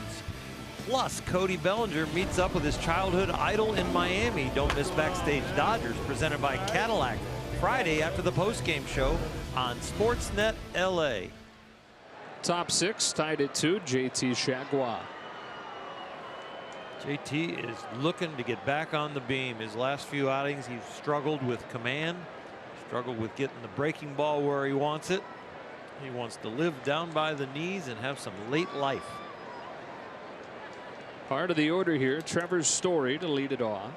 In a game the Dodgers led 2-0. Rockies getting single runs in the 2nd and the 3rd to even it up.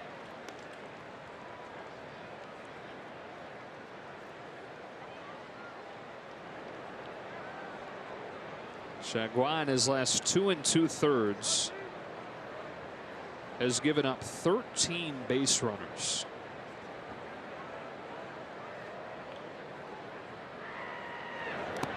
One ball, 1 strike.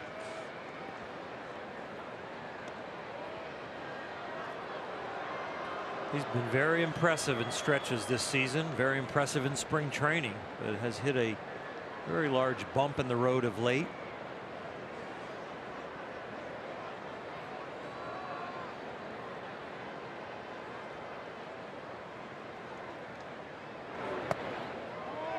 Slider backs up and misses 2-1. His last outing when he was throwing his slider, about 3 out of every 4 were backing up on him. Looked like they're kind of slipping out the top. Back-to-back sliders the last 2 pitches. One was low and away to the glove side, kind of pulled a little bit, and then that one right there hanging. 2 balls, 2 strikes. That fastball right there with that low and late life movement at 95 is his foundational pitch, but the league, now that they have seen him and the way he likes to attack, he's going to need that second pitch with the slider to slow him down a little bit and have the ball move the opposite direction. Not a guy you want that slider to back up against too many times. To give Trevor Story and all his power too many chances. On a 2-2. Down and away, full count.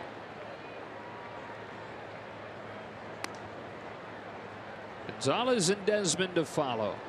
Dodgers trying to even this series at a game apiece as Brian Shaw loosens down in the Rockies pen. They're trying to make it 5 wins out of their last 6 games.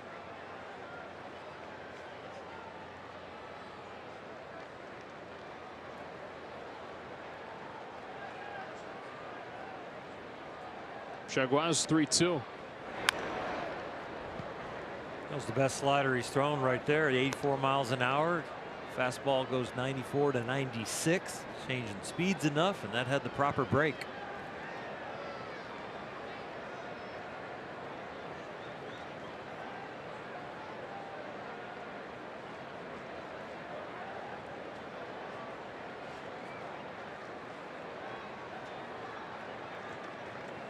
Pitch number 7 to Trevor Story is in the dirt and a leadoff walk.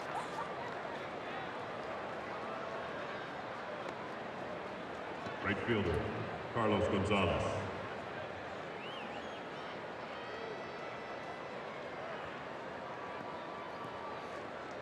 And here's a guy that's hit more home runs against the Dodgers than anybody not named Paul Goldschmidt among active players. 24 in his decade in the bigs.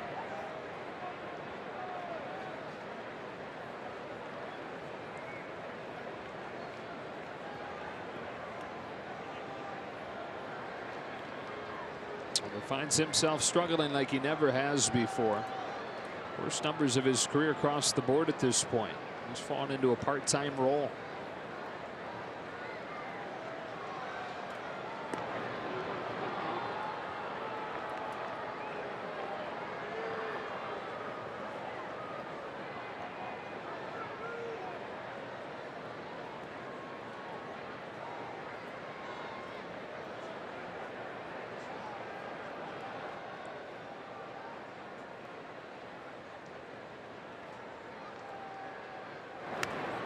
Nothing in 1.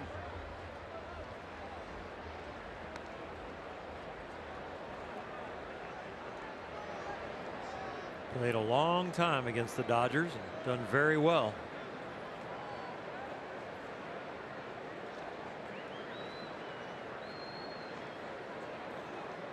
Tenth year with the Rockies, but as of this winter didn't have a team. He was a free agent. The Rockies didn't bring him back until partway through spring training.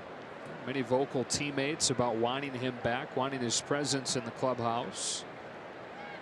There goes Story on a pitch in the dirt. Grandal's throw is not in time. And Trevor Story is stolen second. 8 for 8 now on the year. Has not been caught stealing. The efficiency is off the charts. And for all the Rockies, they've been very successful when they go.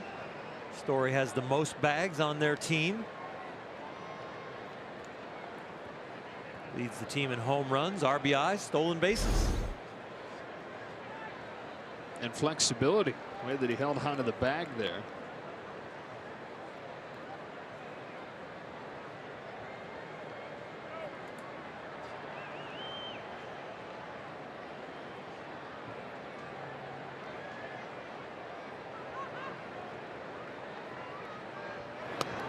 Off of Grandal's glove. The go-ahead run moves to third with nobody out.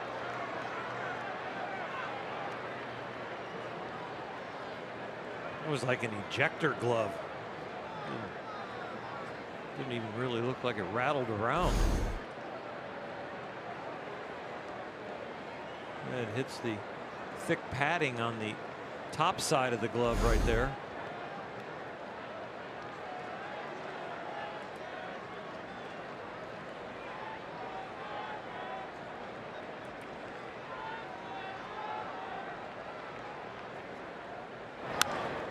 Two and two.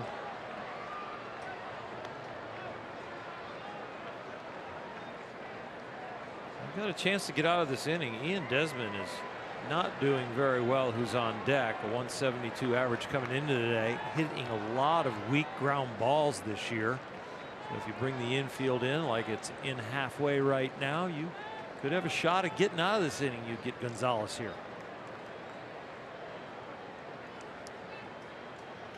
On a 2-2. He takes strike 3 on the outside corner. Not exactly where Grandal wanted it, but Seagal will take it any way he can get it in that situation. Take a look at the Carl's Cam replay, and it's not a completely back up slider, but it backed up about halfway and hooked the corner. A back up, not quite the full thing, but you can't say back up. You got to just go. That's a back slider. Yeah, halfway there. Runner at third, one out, and here is Desmond. Who does have a home run tonight, but you're right. He's been hitting a lot of ground balls this year. Here he takes a strike on a sharp slider. In fact, the highest ground ball rate in the majors, which is not optimum when you're playing your home games at Coors Field. Not optimum anywhere, but especially there.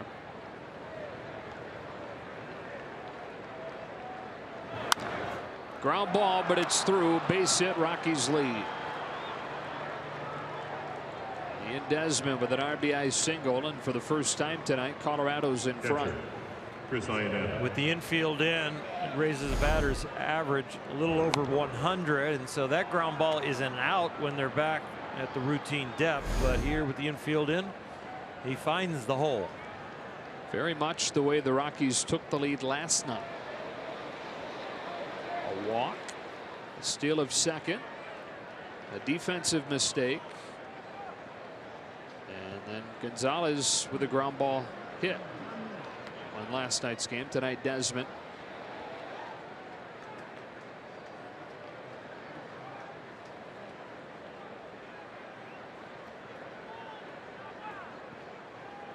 Chris Iannetta with one out.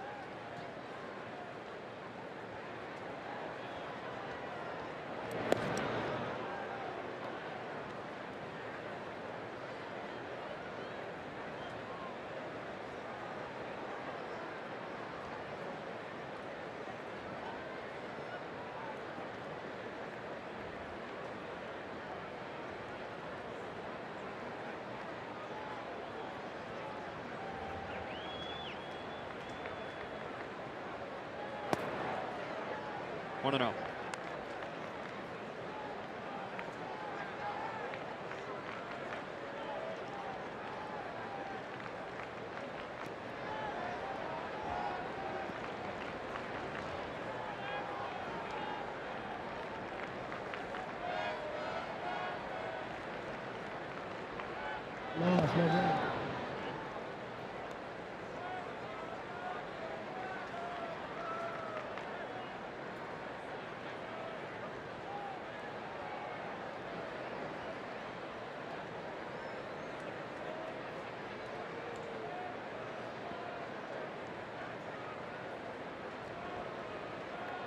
There goes Desmond, and Iannetta fouls it off his foot. Desmond will head back to first with a 1-1 count. I haven't seen much of that in baseball, but Black playing a little hit and run right there. Trying to wake Chris Iannetta's bat up, trying to get the Dodger infield moving around.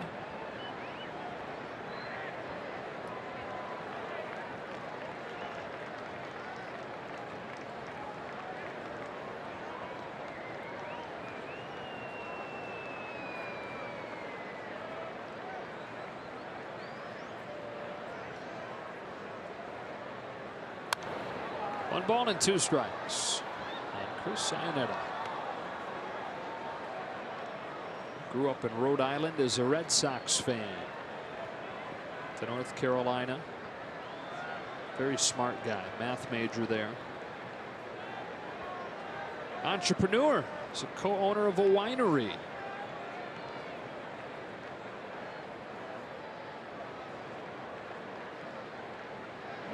Very successful one. That's a pretty cool thing for a guy to be able to do as an active player.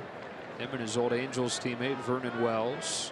Came up with the idea while they were both on the disabled list, sitting in the training room, killing time, trying to get better, and kind of bouncing ideas off of each other as far as what they were interested in. And wine and business were common interests. Unable to lay off. That's strike 3, 2 gone.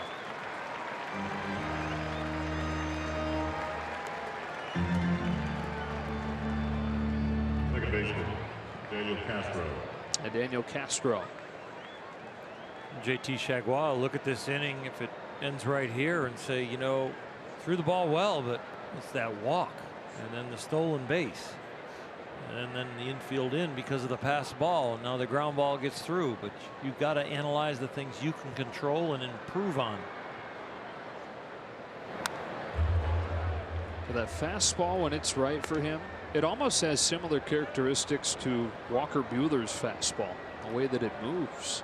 You know, the two-seamer that Walker throws compared to the four-seamer, and both of them could resemble a left-handed slider the way as much as they move. It's not like just a small sinker or small tail on the ball.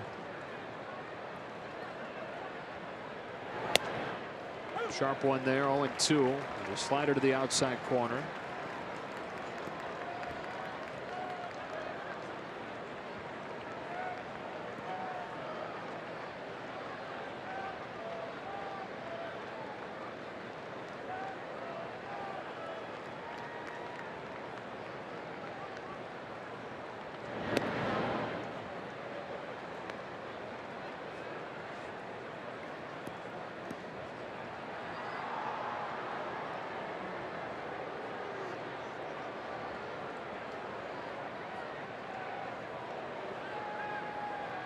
Desmond at first, 2 gone, and an 0-2 from Chagua.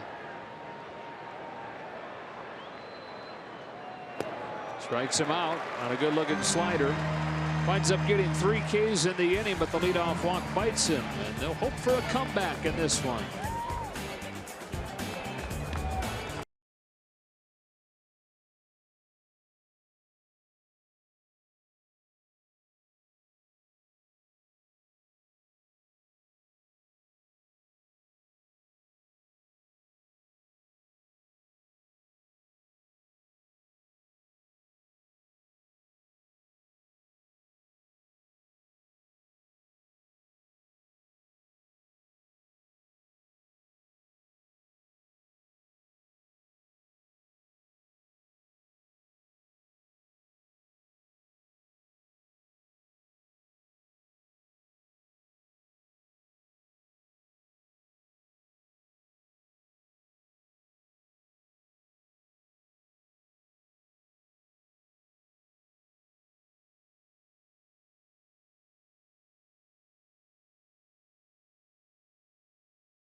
Dodgers baseball on Sportsnet LA is brought to you by BMW.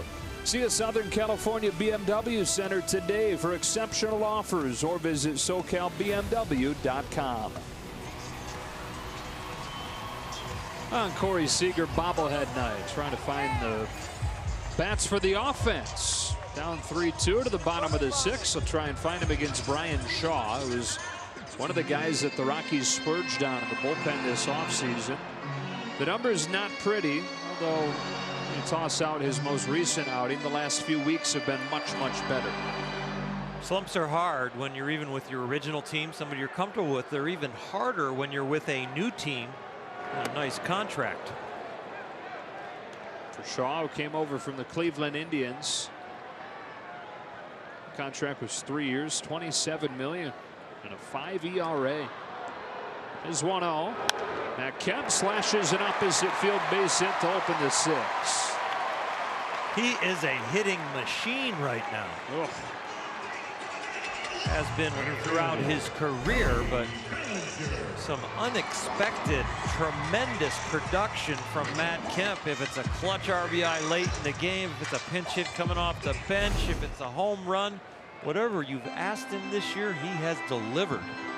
That's the first hit for the Dodgers since Bellinger's first inning double.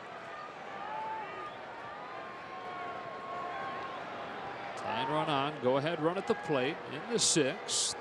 Bellinger takes inside, ball 1.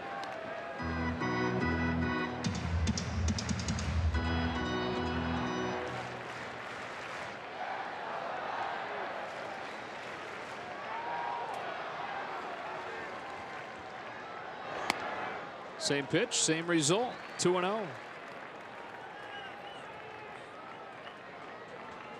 Gets real interesting when Cody's up there and taking borderline pitches that lately have been getting him out or he's been missing. Bouncing ball right side. Castro feeding Story, who throws late.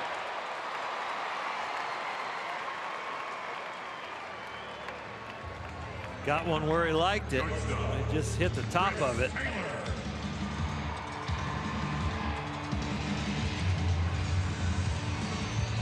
He's at first with 1 out. Chris Taylor's coming up. Doesn't feel like Chris Taylor is due for a big hit. I like the way he looks in the box all the time, even when he is not swinging well. It's really not his swing, at least from my naked eye. It's more about just the contact, but he is due. He's reached in 10 straight with a first inning walk tonight. Had so much pop in so many big spots a year ago. It's been missing. Takes ball 1 just down and away. Alfonso Marquez, pretty tight zone so far for Brian Shaw.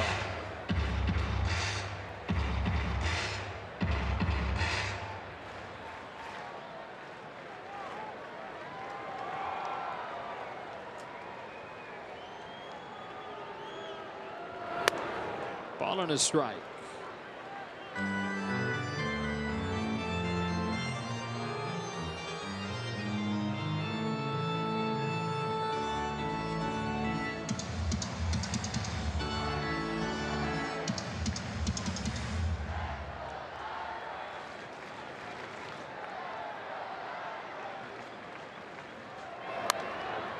That one to hit and fouled it off 1-2. You know, as numerical evidence of what we're kind of feeling with Chris Taylor being due to come through with a big hit.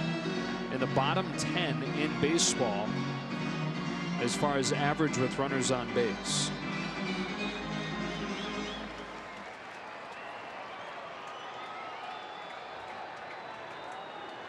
Bellinger at first with 1 out and a 1-2 from Brian Shaw. Breaking ball ripped to left center field and deep. Parra's angling over. It is gone. Chris Taylor comes through and flips the script with a 2-run shot.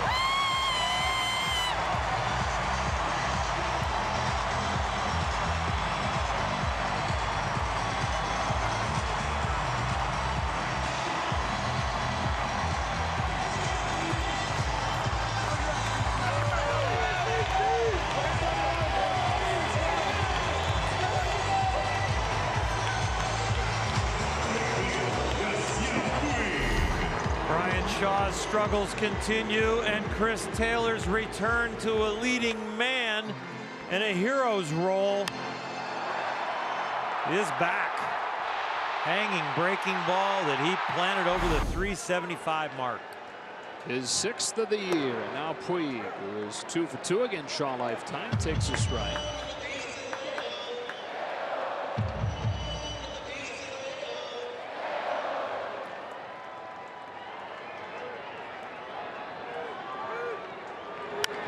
Puig to left field and deep. They've gone back to back.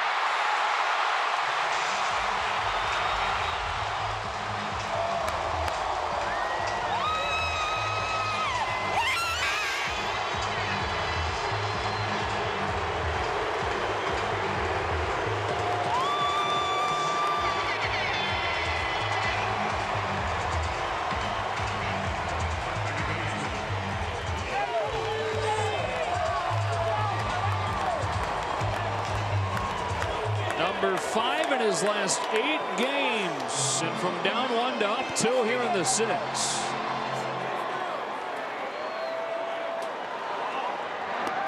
A strike on Forsythe. He picked on a couple of sliders. The Yasiel went down and got this one. He ran the bases fast after the backwards bat flip and scooted around.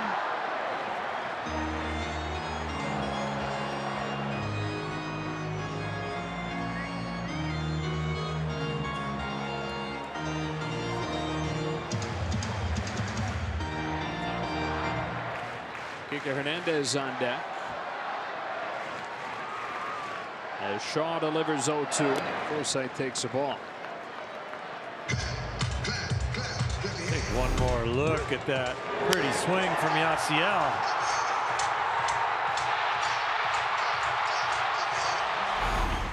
He supplied all that power. 84-mile-an-hour slider that he hit a long way. Did he give him a kiss? Not yet. He's negotiating it.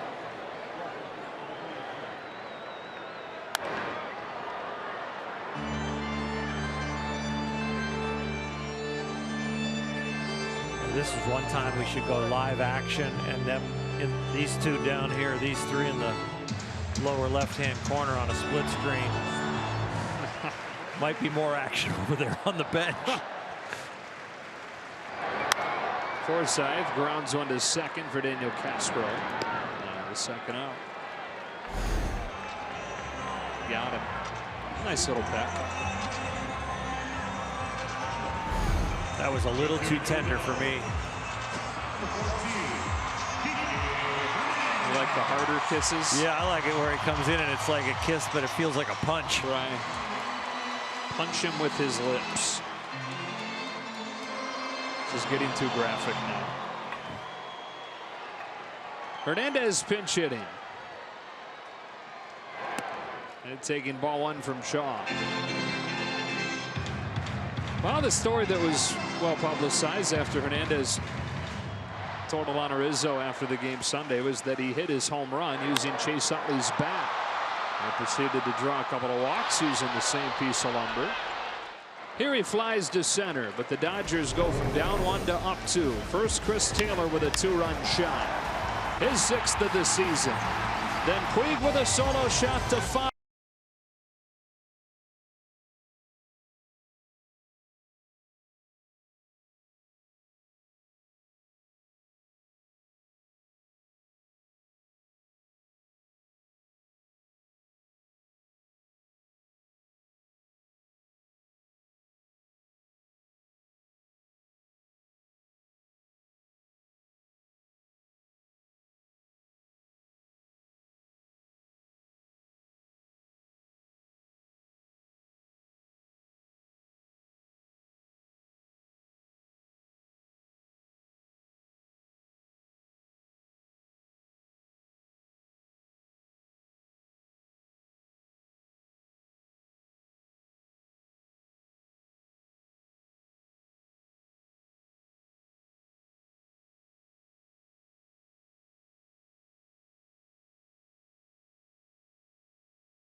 can enjoy post-game fireworks sitting on the field. Plus, great giveaways are planned from Saturday's Corey and Cody Caricature Tee and Sunday's Junior Dodger Fidget Spinner to Monday's Memorial Day Apron. It goes on and on. For tickets and information, visit Dodgers.com/promotions.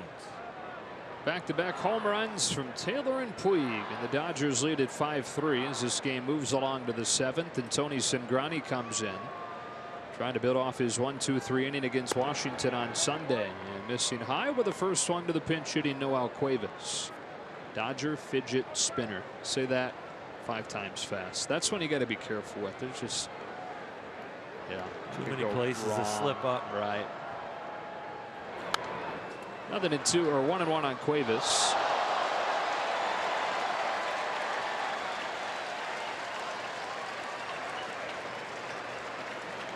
And the Dodgers with a 2 in the first. And then they go 4 innings without a hit. Manage just 1 base runner before getting 3 in the 6th. A continuation of a common story for the Rockies. Rockies have allowed more runs in the 6th inning than any team in baseball. They're averaging almost a run every 6th inning. Oh. .94.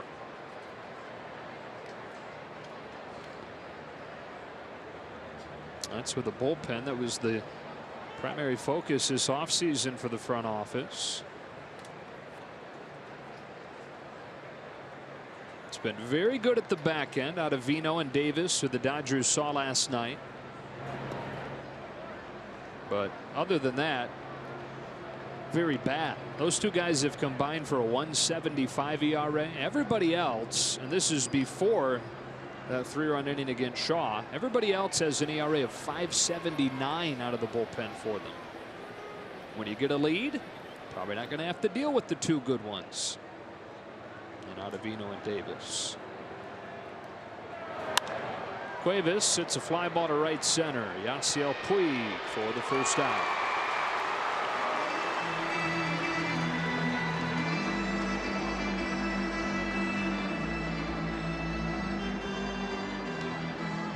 Center field, number 19, Charlie Blackmon. Back to the top of the order, Charlie Blackmon.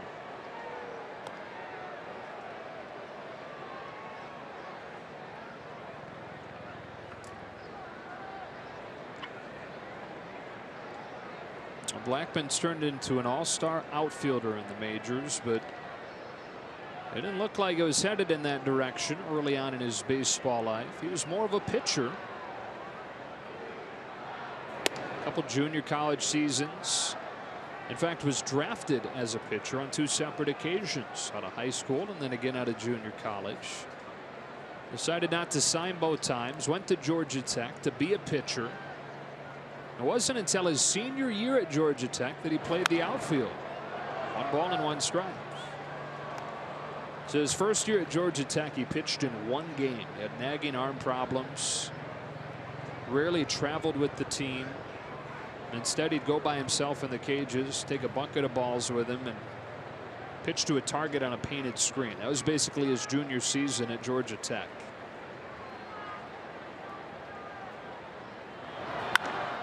It's a fly ball to left field.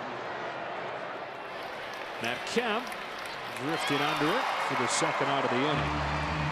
After that junior season, he goes to a collegiate summer league and kind of fibs, tells the coach, hey, I'm a 2-way player, you know. Fielder number 8. The coach says, okay, well, we'll give you a shot in the outfield. Charlie said he was willing to do anything at that point just to get back to playing the game instead of being a guy that the Yellow Jackets were leaving at home when they'd go play on the road. First intra-squad game of that collegiate summer league. And the very first at-bat came against the team's best pitcher. Big, tall, strong, hard thrower. Gets ahead in the count 2-0 and decides, I'm just going to swing as hard as I can at this next pitch. Got a fastball down the middle, crushed it over the wall. Gerardo Parra takes ball 1. Cleared some trees, a retaining wall, went onto the street outside of the park. And Charlie Blackmon was an outfielder. First impressions. Summer league coach called his head coach back at Georgia Tech and said, hey, you might have something here. And a year later, he was a second-round pick as an outfielder after one season, showing what he could do. Yesterday's question, we now have confirmation that is a mullet. Yep. So that's good.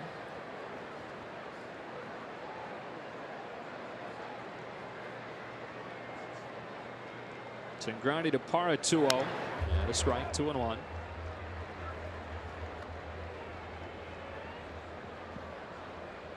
I think mullets will ever come back as like the in style.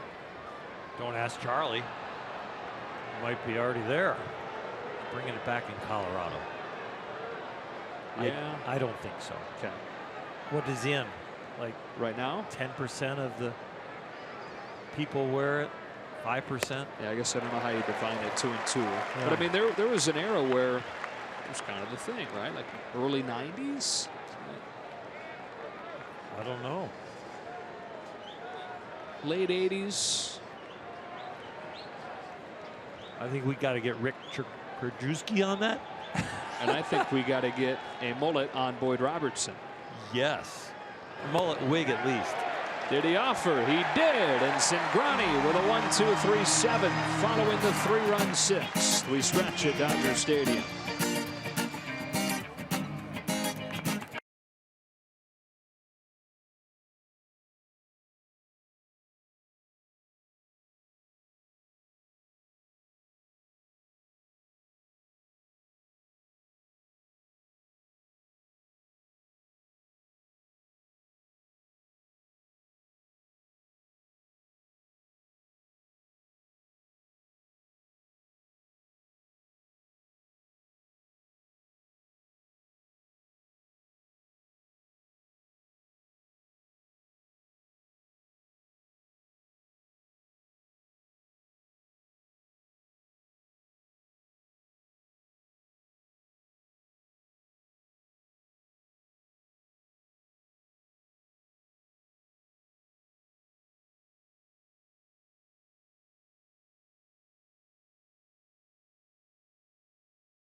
Dodgers baseball on Sportsnet LA is brought to you by Nissan.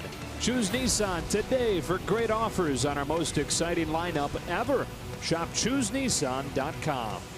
And by Carl's Jr. Take your mouth to Memphis. The call of Carl's. Dodgers trying to even this series at a game apiece. They get 3 runs against Brian Shaw in the 6th and now take their cuts against Mike Dunn.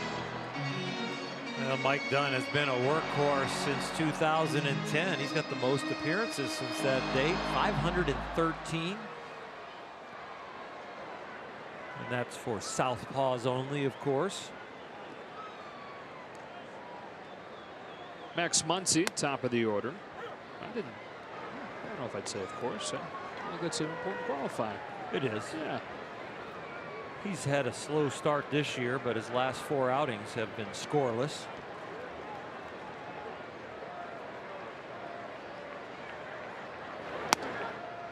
Back-to-back strikes on Muncy.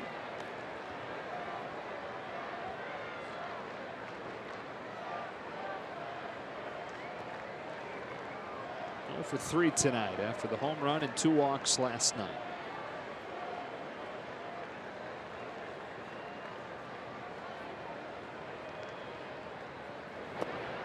Down in short order here.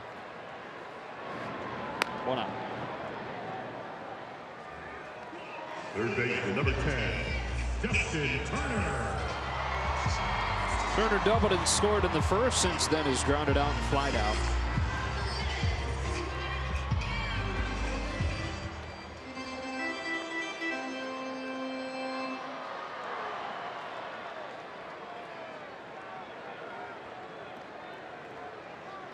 Southern California native that grew up in a family full of Dodger fans.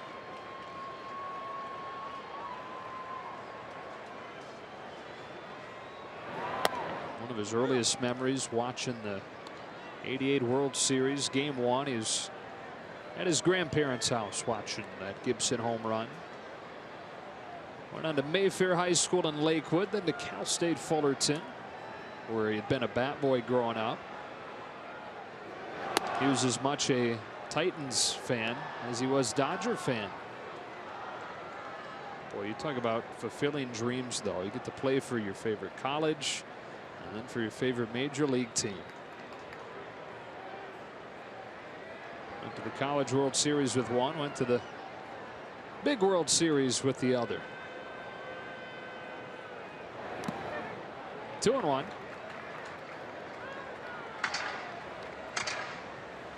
That's what's so awesome about Dodger Stadium, too. These kids grow up coming to this stadium and then getting to play in it. Not been knocked down and built a new one. With lifetime memories and dreams that get to come true.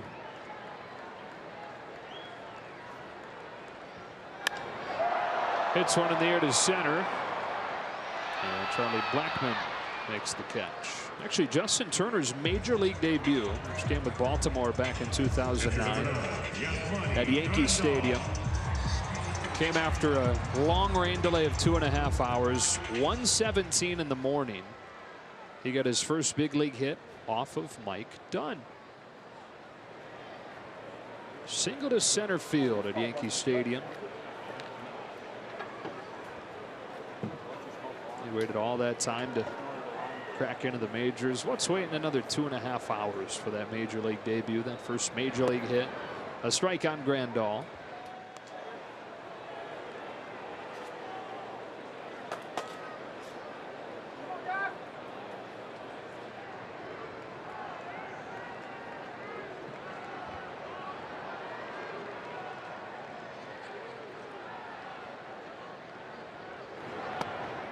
Oh, 0-2.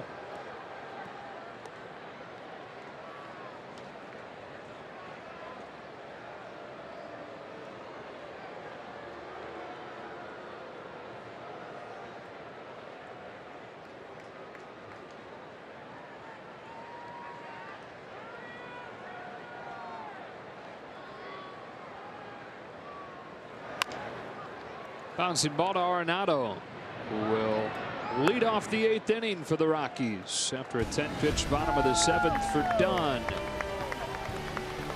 Who knows that baseball just wouldn't be baseball?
Dodgers lead 5-3. We check into the studio for a preview of Access Sportsnet Dodgers, presented by your Southern California Ford dealers. Joe Davis, I didn't know you were clairvoyant, predicting Chris Taylor's big moment there in the 6th inning. And Jerry, your little pregame chat with Yasiel Puig paid off. I told him what to do. He executed. Jay Hare, Ned will break it down right after the game. We'll see you guys soon. Jay Hare said to Puig, hit a homer. You know, if he did what he told him to, that's what happened. Arenado lead off this 8th inning against Josh Fields. We'll try and bridge it to Kenley Jansen.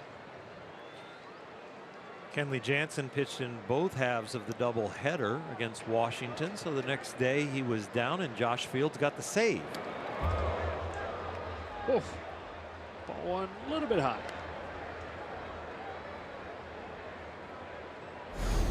Coming at you.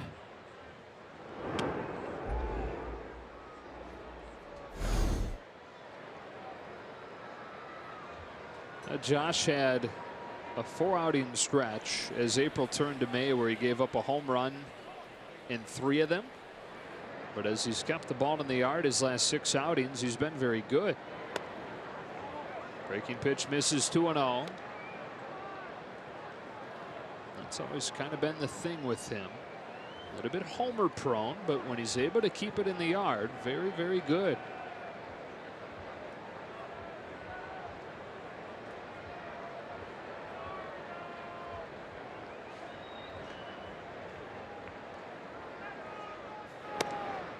There's a strike. Backing up Josh will be Kenley Jansen, and Kenley's had 2 days off, so I think Dave Roberts won't be scared to get him up now and maybe let him go more than an inning if need be. 2-2.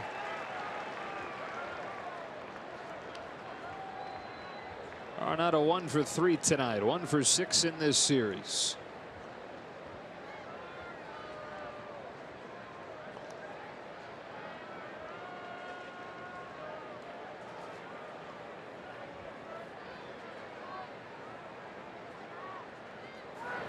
Got him.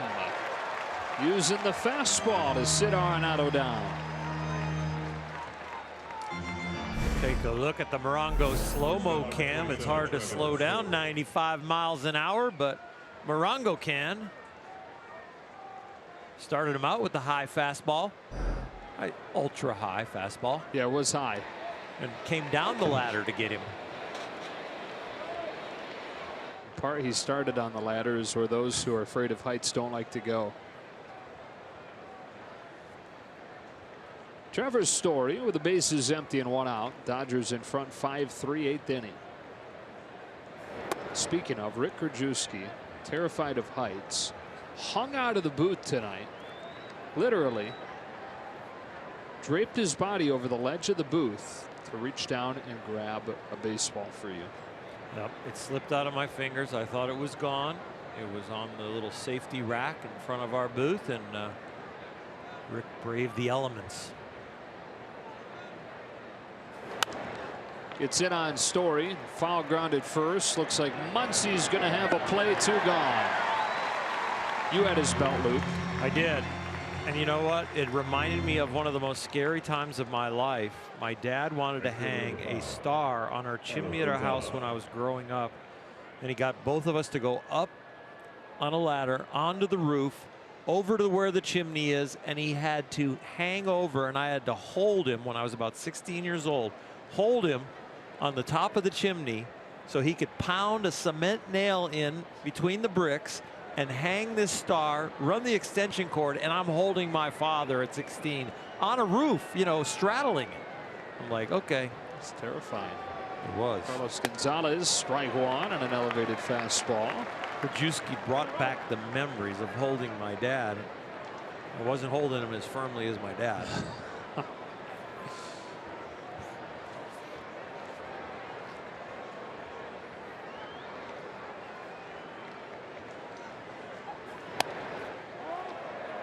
Fields wondering where that one was. Marquez calls it ball 1.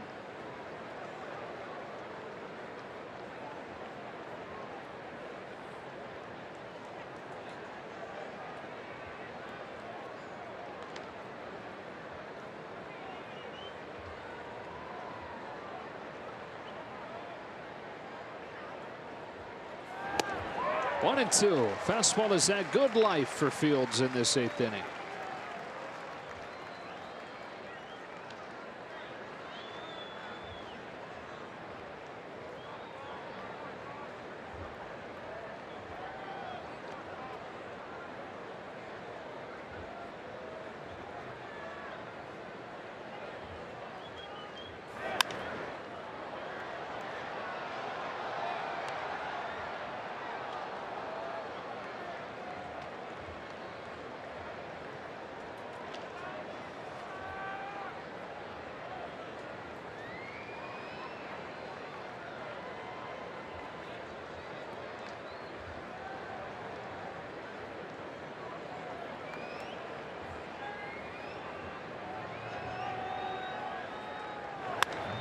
Through a changeup, Gonzalez flipped it to left, and Kemp made the catch.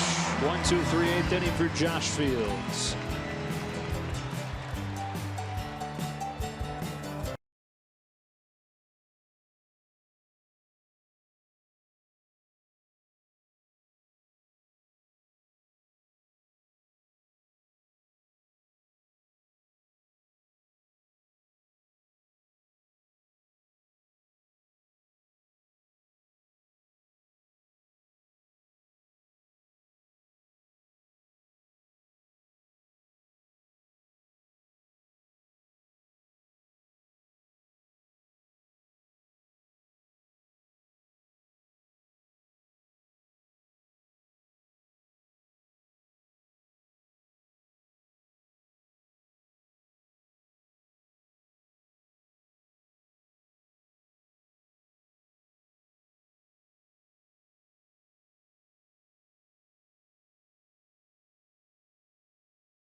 Dodgers, our Nissan calendar shows one more with these Rockies. That'll be tomorrow, same time, same place. Kyle Freeland for Colorado, Kenta Maeda for the Dodgers. Padres in over the weekend. Then it's the Phillies for a 4-game series starting on Monday. Joe Davis, Or Hershiser, and Alana Rizzo back at Dodger Stadium, where Chris Russin comes into a 5-3 game. Mostly fastball cutter from Russin. Matt Kemp has hit lefties at a 370 clip coming into today. 2 more hits for him.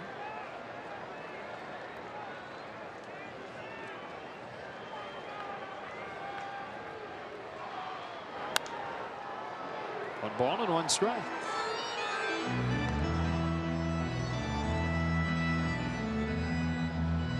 The average at 333. Good for 3rd in the National League, depending on what happened with Odubel Herrera and Nick Markakis, who are 1 and 2 entering the day. Fouls that one hard off himself in the box, limps his way in pain over towards the first base dugout. He says he's fine, waves the trainer back. Ow, man. It's not even a toe, it's a knee, the back knee. All they can do is stall enough for the pain to go away where it's not a distraction to hit. Believe it, they don't get back in the box and are completely out of pain. They're just waiting for it to get down to a certain level where they can still concentrate on what they want to do. There's a smile. That's, I don't know how, but it's good to see. Couple of home runs against Russin in his career, who quick pitches him. Take advantage of the fact that he's not feeling right. He got himself again. That one I think hit off the ground, came up and got him somewhere around the chest.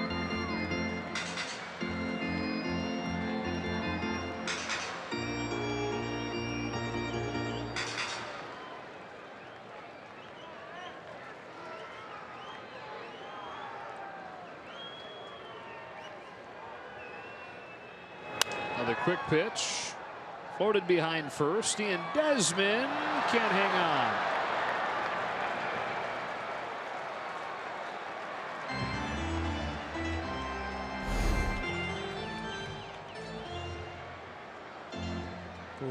Glove, padding, fan, no catch. Oh, throw the shoulder in there too. He's a big man too. Uh-oh.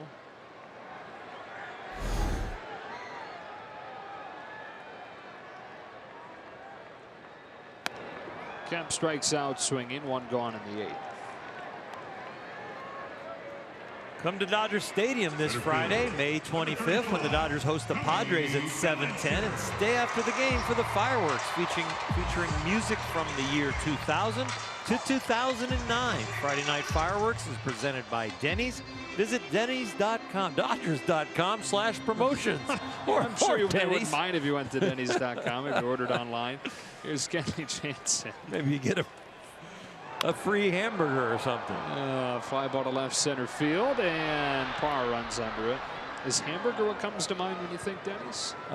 Grand Slam breakfast. Yeah.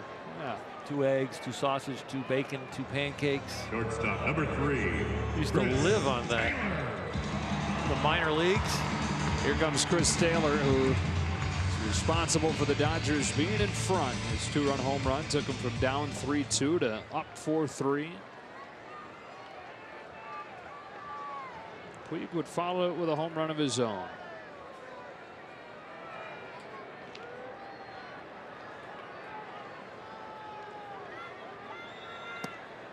One ball, no strikes. We look at our in-game, brought to you by Kona Brewing Company. Back at those back-to-back home runs, the 3rd set of back-to-back shots this year for the Dodgers. Matt Kemp loves the barrels are overrated thing. 2-0.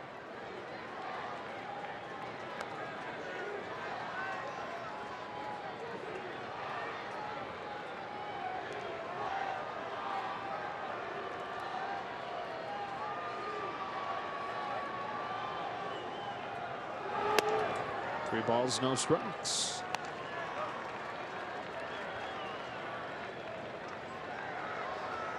The fireworks show, you mentioned songs of the 2000s, right? Yep.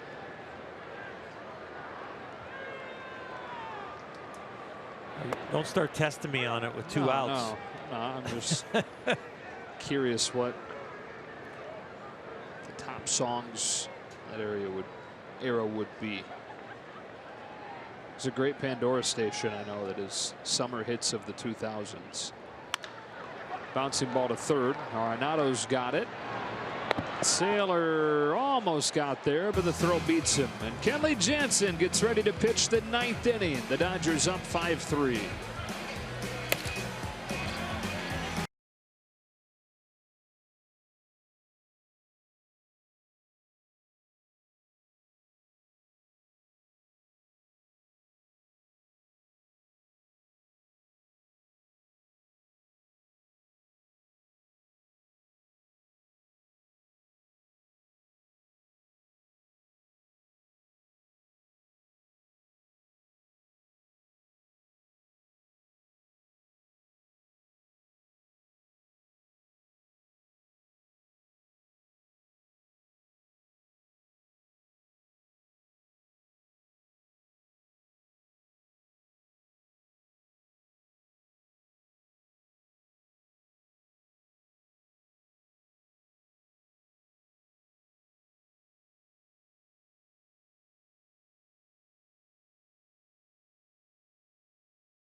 Brought to you by El Pollo Loco.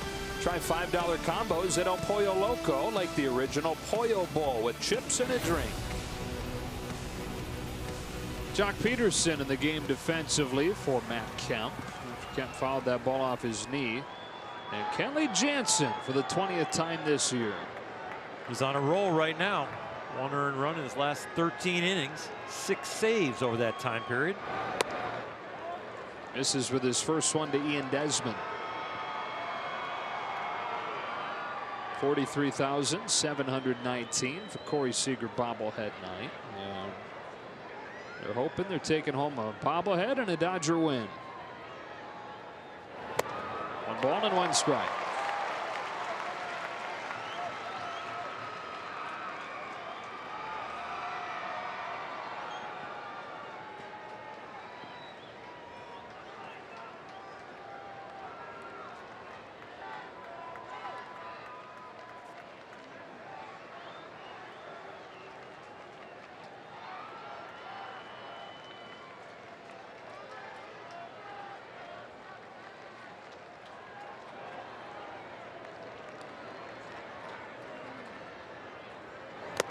One and 2. Been a whole lot better lately. Kenley Jansen has.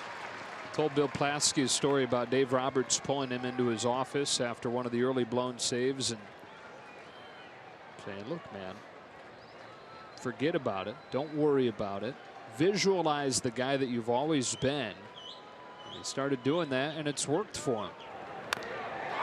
Got a piece of stay alive, but just kind of tricking himself mentally, knowing that he has his manager's support. Dave's such a good people person, so good at the psychological thing of maintaining his players' confidence. It's been a big thing for Kenley to get through that rough stretch.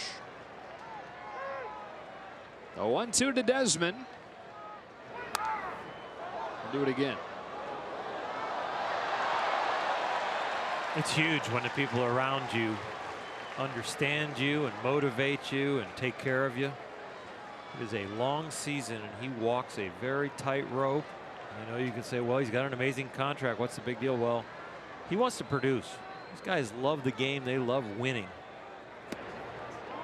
Desmond took a slider. 2-2.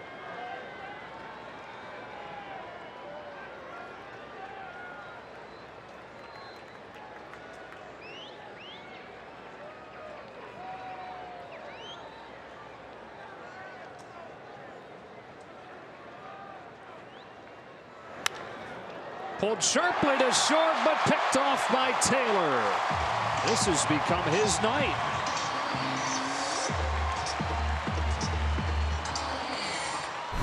Take a look at the Volkswagen replay, and we could have had Chris Taylor's home run on this, but no, he's going to flash the leather here and record the first out in the 9th. Picks up Kenley Jansen and takes Colorado's chances down to 2 outs.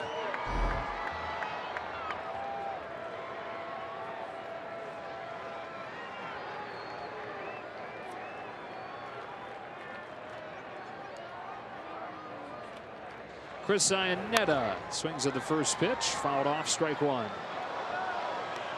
Series will wrap up tomorrow. 7:10 first pitch. Kenta Maeda trying to build off of what was his best start this season. And Kyle Freeland, who's having a great year so far for the Rockies.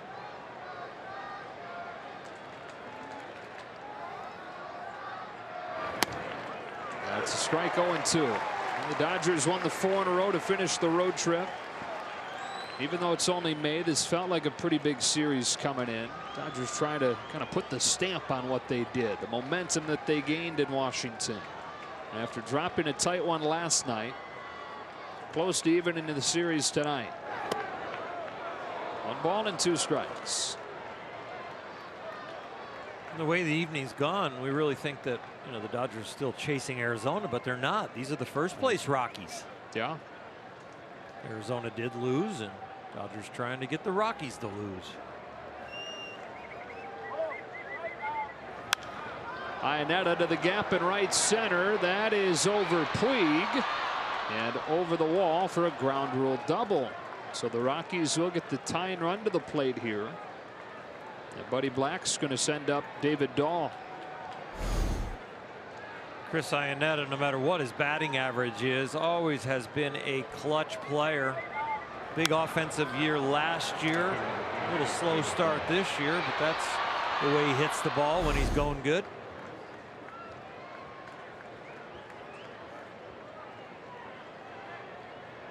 David Dahl does have a home run against Kenley Jansen in this ballpark. Broke onto the scene as a rookie 2 years ago. Some huge numbers in his couple of months, and then missed all of last season with a bunch of upper body injuries. Big rip and a miss, strike one.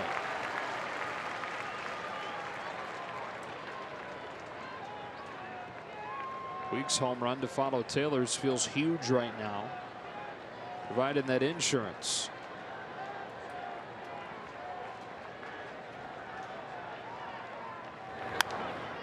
Strike two. How about the diving play by Chris Taylor here? That too. Could be second and third and no out.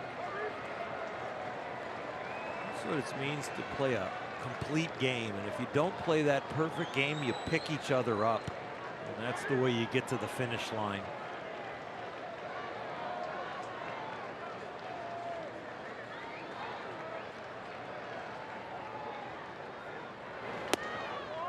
Dahl leaves it up, ball one.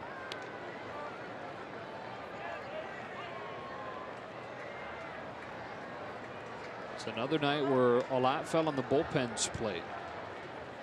Brock Stewart 4 innings was solid, with the bullpen having to log 5 innings in this one. Ground ball right side. Forsythe, 2 out.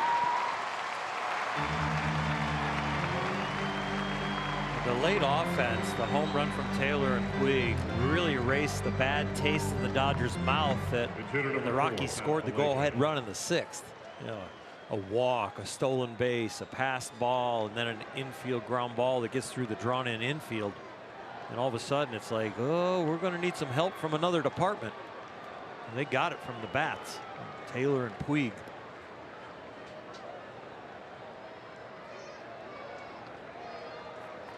Last hope for the Rockies is Pat Valaika.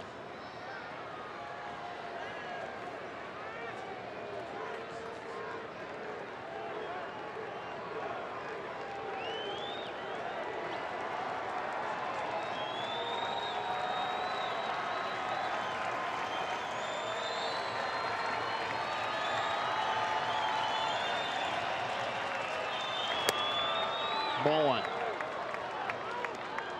Valaika trying to reach to keep things alive for Charlie Blackmon. Kenley Jansen would rather not see him until another night. Things get really interesting if he gets up there. Hesitation and a strike.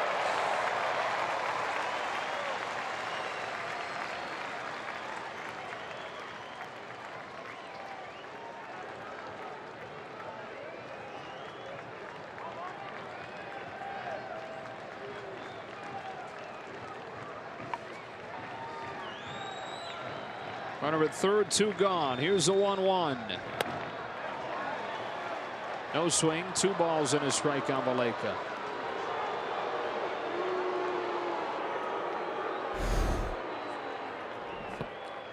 He held up.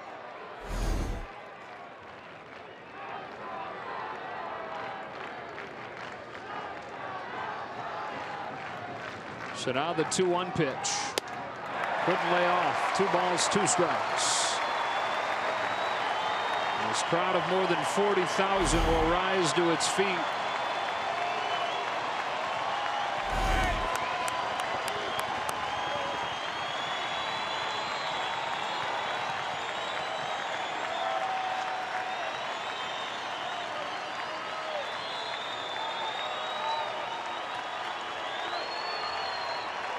He struck him out, and the Dodgers have won 5 of their last 6.